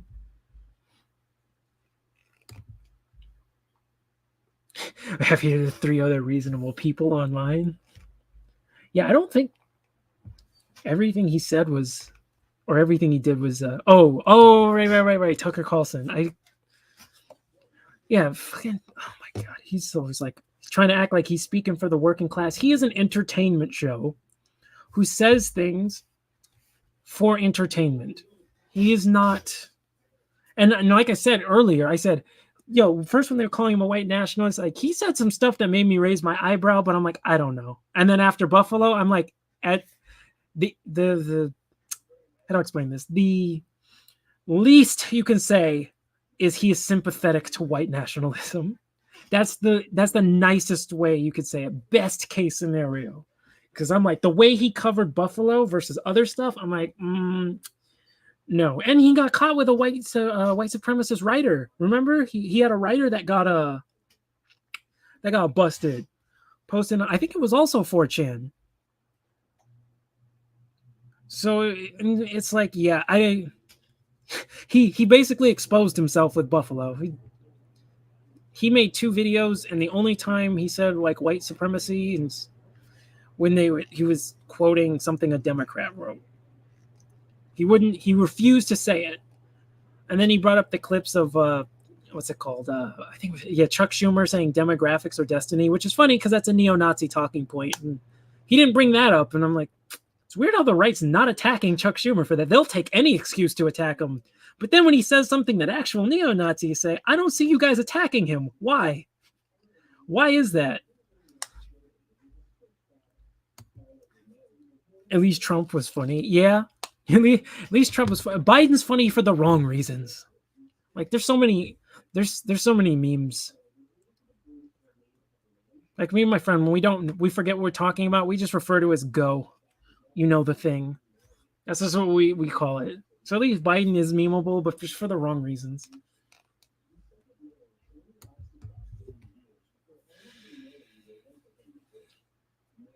It's a nation between 1900 to 2000. Over 100 countries gained independence. It's worthwhile coexisting with people who detest you. Many black nationalists want to create their own country. I mean, I get the idea, but I think a lot of it is not that coexisting can't work. It's just that there are people who don't want that there because it helps their power. So you train dumb people to hate the other because a lot of them, they're dumb. So like, I don't think you have to inherently be separated. It's just people need to be knowledgeable about the other side. I mean, that was MLK talked about that. He was saying that the way we solve this is white America has to understand the plight of black America. For example, a lot of these people don't hate black people. They're just dumb. The people who are influencing the dumb people do hate black people. So it's a little... Okay, so it's like, it's one of those things where a lot of it is just education. Unfortunately, a lot of times, a lot of these people live very isolated away from other people, so they never learn about this stuff. They just learn everything from media and stereotypes. So I don't think the majority actually hate the other. I think a lot of them are just trained by people who do hate the other. I think that because I actually convinced a full-blown like white supremacist to change their mind once. I told her story because I said it was like she was a full-blown white supremacist, but I was like, you have a good heart. It's really weird to explain. I was like, you're not evil. You were just taught by your parents like garbage. And then over time, she changed her mind. But it was just because her parents filled her head with garbage. 4chan, the website, the true chaotic neutral of the internet. Oh, chaotic. 4chan is so bizarre. They either do things of great good or great evil. You never know. You never know. Every time I hear there was a story of 4chan, you're hoping it's a good one this time, but that guy has a decent take on economic issues and war, but he's terrible on race and culture. Yeah. He calls out like warmongering and stuff like that, which is fine. I got no problem with that. But when it comes to race and culture, he knows the white victimhood complex. That's what makes the money. Because if Tucker came out and said, "Yo, y'all ain't victims, stop it," right? If he ever sat down and said, "Let's talk some real shit," and came out fucking and just nailed 100 out of 100 on race and culture issues, Fox would take him off. They would not allow, because his audience would turn on him. They turned on him because he said Sidney Powell was a fucking moron. Imagine if he flipped on every of the other stuff. They would lose their damn mind. Name one white commentator who is good on race and culture.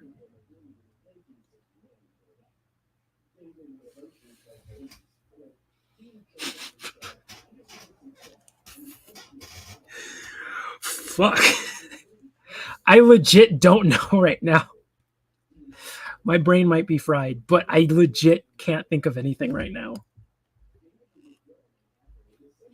I'm sure somebody knows, but I'm drawing a blank right now. Trump after the election was like, okay, give him a shot. After that, I was like, no for me. I said if he works with Ice Cube and he fucking puts together something for Black America, I was like, I will give him a chance. When he did the Platinum Plan, because I didn't vote for him in 2016 because I didn't like Trump. He did the Platinum Plan. I was like, I will give him a chance for this. If he just ignores it, doesn't follow through, just that's on me then. I shouldn't have done that, right? It's like the people who voted for Obama because they thought hope and change, and then he went and blew up a bunch of fucking kids and started more wars. A lot of those, there were those people who were like, that's on me. I'm never doing that again. That's what I was like. I was like, okay, if he follows through, okay. If he doesn't, I got to hold the L for that then. The challenge is many Black people are biological, deterministic, and believe it is impossible to have good white people. Yeah, I don't like that attitude. I've never liked that attitude. Because I've known tons of people who get it, right? It's like when you date. I remember I dated Hood Becky once. She knew Black issues better than Black people. Like, she was blonde hair, blue eyes, grew up on Crenshaw her whole life. She knew Black issues better than most Black people. So you can bridge that gap. It's mostly coming from a point of empathy and understanding, which nobody really wants to have right now because everyone's so hostile to one another over everything, especially because both sides, left and right, are like, just let's inflame racial tensions as bad as we can get it.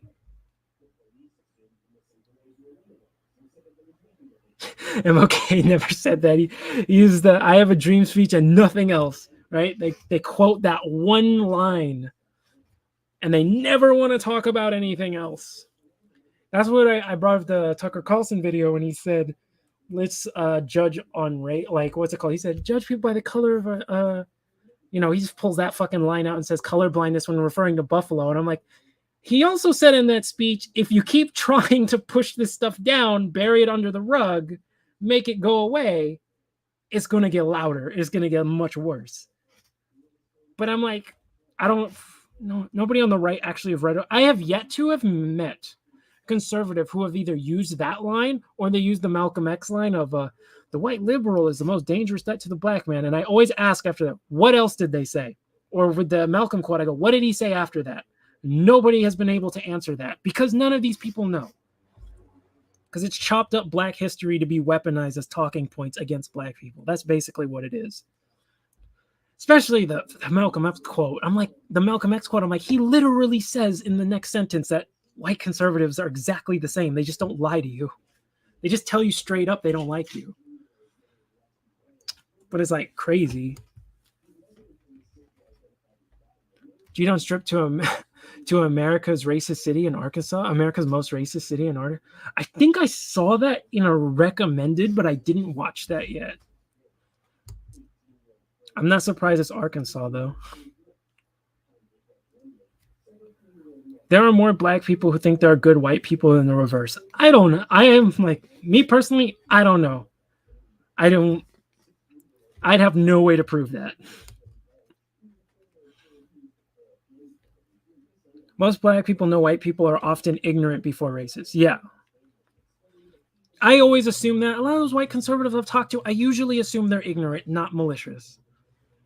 A lot of the time. I think the people they listen to are malicious. I don't think they're necessarily malicious. I think some of them just get told incorrect information. I would have voted for Carrot Top over Hillary. Nobody liked Hillary. I would vote for anybody. I would take almost anybody but Hillary.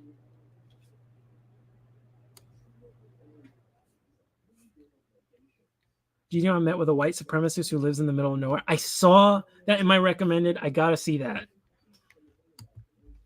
I voted for Jill Stein. Yeah, my friend did too. He's like a progressive socialist. He also voted for her because he already knows Hillary's history and he didn't like Trump. And I was like, I understand. I didn't like Trump in 2016 either. I already saw him doing a lot of stuff that made me go, wait, hold up. The right should have checked him on Trump's liberal views. They didn't check him on it.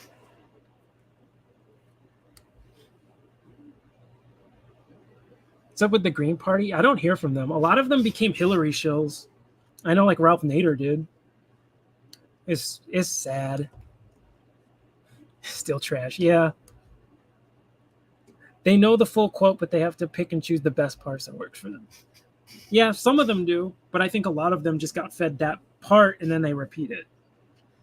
Because that sets me off. That shit sets me off when they take a quote from one of them and just take part of it and then you ask them anything else they've said and they can't name anything. That sets me off. I cannot stand that. The Crowder people told me they will never believe someone is racist because you can't see their thoughts. Wait, what? Did I read that wrong? They will never believe someone is racist because you can't see their thoughts. So even if, like I said, it's the case of the white supremacist. Even when he says, I am a white supremacist and I am going to kill these people because they are non-white invaders. And you go, we really don't know his thoughts. We don't know what's really in his heart. Yeah, they have jobs. Yeah. Some are working in like games. Some of them are working in. I got a couple working for small businesses. I got some working in games that I still know. They have jobs.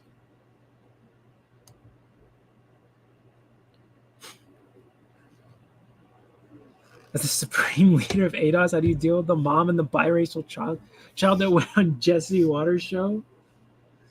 Oh, Lord. Well, first, I need to know if that child's father is ADOS. I think we need to establish that first. That whole story, I thought it was common knowledge that we've established in this country that mixed is black, or if you don't teach your kids that, they're going to have an identity crisis. They're not going to know what to do. And I've seen this because I have some mixed friends who had that problem. Me and my other friend that was on earlier, we didn't have that problem because we were told straight up early on when we were little kids. The one that was insane to me when he's like, when the school said he has the potential to be a black leader, and she's like, no, we're not doing that. That's crazy to me. Now it's like you don't know how to raise your kid. Didn't like Hillary, especially after she came to New York and acted like a New Yorker. She has a history of being just an awful piece of shit. One of the worst politicians of all time. They said they wouldn't believe someone is racist because you don't know what the person is thinking. they said that. Some of these people, dude. But like I said, they'll jump on the black supremacist narrative in 2 seconds. Let me guess. Well, they would do that, right? They'll jump on the black supremacist narrative in like 2 seconds. Well, was that really racist? Maybe they meant it another way. Every fucking time. If you say Karen, they're like racial slur. Anything else, maybe they meant it in a nicer way. Maybe they're like, they'll call you the hard R. They could call you the hard R. Like maybe they were trying to relate to you. You guys say it all the time, even though we don't use the hard R. Because you see conservatives say that if like someone gets called the hard R and they get mad and like, don't you guys say it all the time? We don't. If a black person calls you a hard R, it's popping off the same. It's gonna pop off all the same. Hate when the left goes into black churches. Oh my god, I hate this. They put on the black scent, which is why I didn't vote for Al Gore, even though he was super serial. I was too young to vote for Al Gore, so I wouldn't have. I was just too young to vote.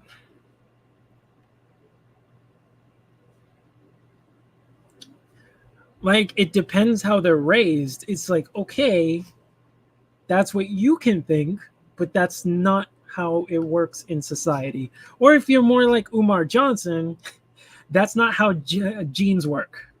One has the dominant genes. But it depends. But it's like, yeah, that's not how society is gonna.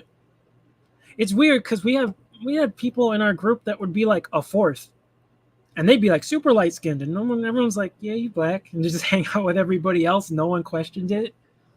It's weird because it's when they try to the other way, it doesn't work, right? You'll get those like 1/4 people. They try to go in the white areas and they go, wow, we're white. And they'll be like, no, you're mixed. Oh, the hot sauce? I remember that.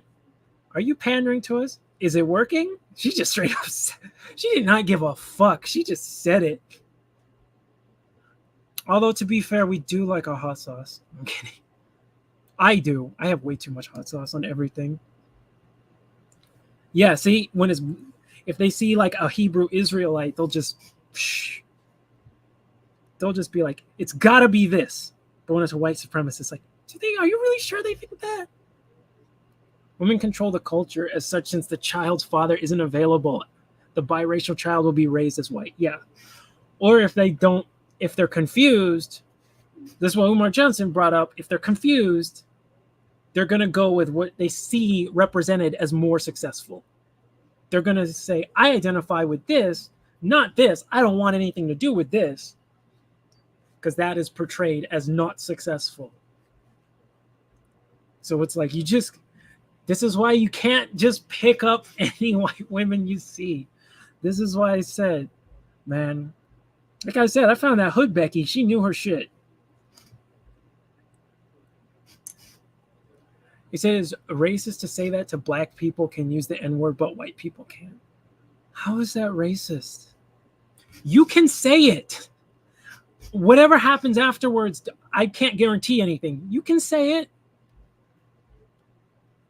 I don't even like, in context, it depends. I'm also like, if you're quoting somebody else, like, those white liberals will say it in the songs they're singing. As soon as they're in their car alone, they're going to say that shit. And I'm like, whatever. I really just don't I don't care. But I don't like those people who go, if you don't like hearing it, don't call yourself that, like the hard R. I saw Walsh say that quite a few times. He does, apparently, even though I've seen comments that have corrected him, he never changed his view on knowing that the A and the R are completely different words. Some people see him as the same, though. It just depends on the person in any form, because I know his. Yeah, I understand. No, the people who say, like, never, I understand completely, 100%. It's in my vocabulary from my upbringing. I will say that. It's just my upbringing. It's still in there habitually sometimes. Don't either know or care. Yeah, that's the thing. Crowder and Crew didn't care that a lot of black people don't use the word in any form. Yeah, a lot of don't use it in any form. It depends who you're around. Kyrie Irving presents as ADOS, but was born in Australia and is a member of a native tribe in one of the Dakotas. Oh, like dark-skinned Native American? There's a lot of Native American blood in Black people in general, but that was because there was a lot of race mixing with Native Americans and Black people when you had escaped slaves, which were like joining tribes. They were like welcomed into Native American tribes. Some areas of the U.S., like in Florida. I know there was one in Florida. Although that's a tangent. Yeah, he won't. He won't. He just wants to push that narrative.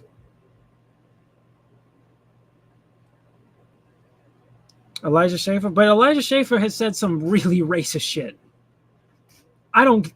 No. He has said some racist shit. I do not believe he's trying to go the in context bullshit. I've heard him say some stupid shit. I have heard him say some race realism type bullshit. Native Americans. Oh yeah, I know. I know there was also that too. There was a lot of that going around. I know, right? He is from West Hollywood.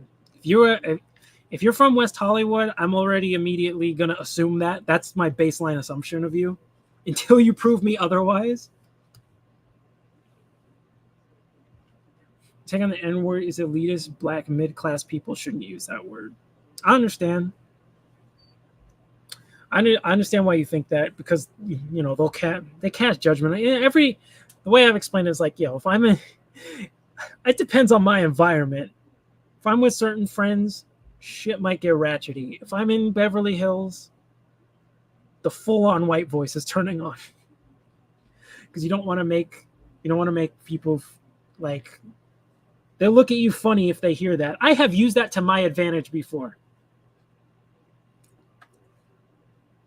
I have used that to my advantage with some Karens. Man, because they already, Karens already hold some racist beliefs. Man, if they go off on you, you turn the hood on a little bit, they get scared real quick. They think you're going to rob them or something.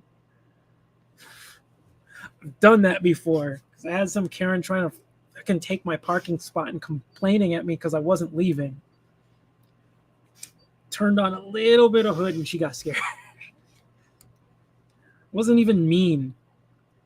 Do a video on race realism pointing out white supremacist talking point the rights are using. Yeah, I've touched on a lot of videos. Like I said, Tucker Carlson.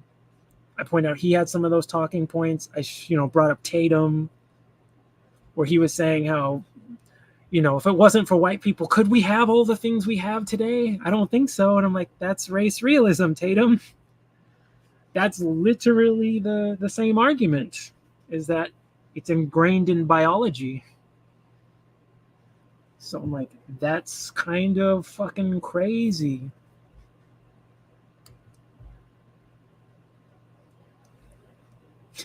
Yeah, shit will get ratchety if I'm down on Crenshaw with my friends over there. Shit might get little ratchety.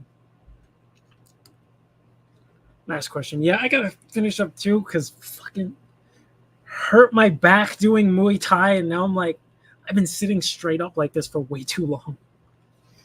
And it's fucking irritating it. What are your thoughts on the hot tub meta and just chatting on Twitch? Can we save the boys that watch those girls? I think we can save them. They need a crash course in an old school game. That's all they need. You don't have to spend all this money on Twitch thoughts.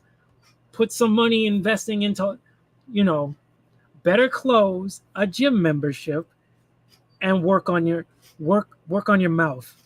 That's gonna get you shut. So there was, I have made some friends with some simps that you can get through to. Like a lot of it comes from, they start from depression. That's where a lot of it stems from, is depression. Because I had a friend who a girl was like throwing herself at him and he couldn't do it even though he wanted to, but it was because of depression. A lot of these dudes are isolated and lonely. That's the only way they get connection, and they don't know how to build connections. So a lot of it's sort of like the thing where it's like they have the answer in their head, right? So a lot of times you'll see those guys that'll be like, women only like swole dudes. And I was like, okay, so the type of women you like always end up with swole dudes, right? I'm like, right. You want those women, right? Right. Okay, you answered your question. How do you get those women? Get swole. Okay, go to the gym and get swole. And there you go. That's your solution.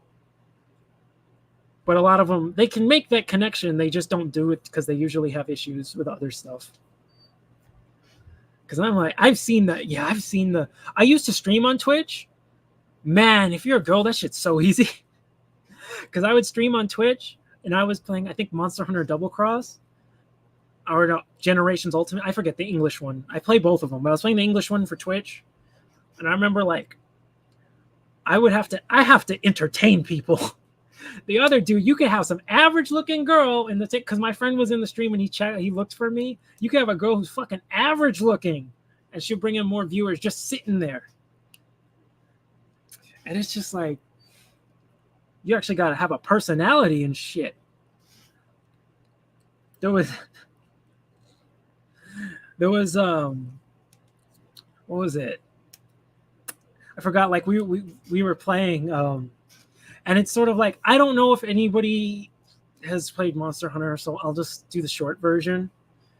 I'll do the short version, right? I'll be playing with my friends, and there'll be that one asshole in the game that's fucking tripping everybody and messing everybody up, and everyone will start like yelling at them and just being like, "You bum ass fucking!" I'm gonna stop there, but then you'll go to the girls stream and she'll be doing the same thing of like tripping everyone, messing everyone up, getting everyone fucking carting the whole team, and everyone will be like, "It's okay, you're so good, you're doing your best. Wow, you're so good." And it's like, we gotta do something about these simps though. Okay, first off, I compressed a disc in my back at the gym. Okay, and the Muay Thai irritated it. Okay, that's not age. That's different. You have to be swole in the inside. It's not about looks. Well, yeah, I see you. There's the chubby guys that can pull in fine ass women. I'm saying if that's what you think, that they only like swole dudes, then you answered your own question. Go to the gym. Like, that's what I'm trying to make the connection. I know you have to not be a weirdo, because if you get swole and you're a weirdo, you're just a swole weirdo. Same thing. But I'm just saying a lot of them don't take the first step because it's usually like they have the answer, but then usually depression stops them and they can't form connections. At least in my experience with the people I've talked to. So, God, this was supposed to be, this started out supposed to be a 45-minute stream to test something out. And now we're on almost 3.5 hours. God damn. I don't know, guys complain about shallow women, but then they go after shallow women. You got a bunch of dudes, ugly ass dudes complaining about the Sports Illustrated girl, the thick girl, saying how she's fat and like unattractive. And I'm like, what the fuck? And the people making fun of her are like fucking either bone on skin or like fucking fat. And it's like, I don't think you guys know the difference between fat and thick. Well, yeah, people do that. They'll go after shallow women a lot, depending on the person. I'm in LA, so you got to be careful. You got to really filter them out.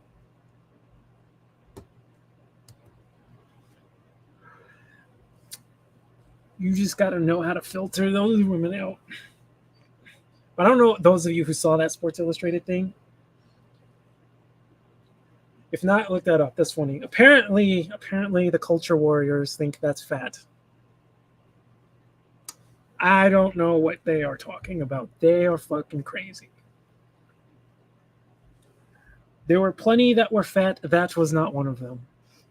Okay, so this was supposed to be 45 minutes. It went for 3.5 hours. I'm hungry as shit. My back is killing me. Oh, I'm kidding. Okay. Now I'm being a cranky old dude that's just complaining.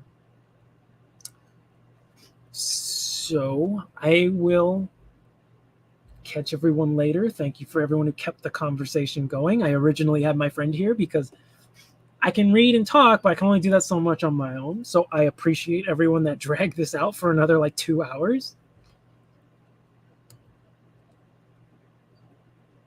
All right. Sometimes I sing. So I'll catch you all later. I gotta get fucking food like now.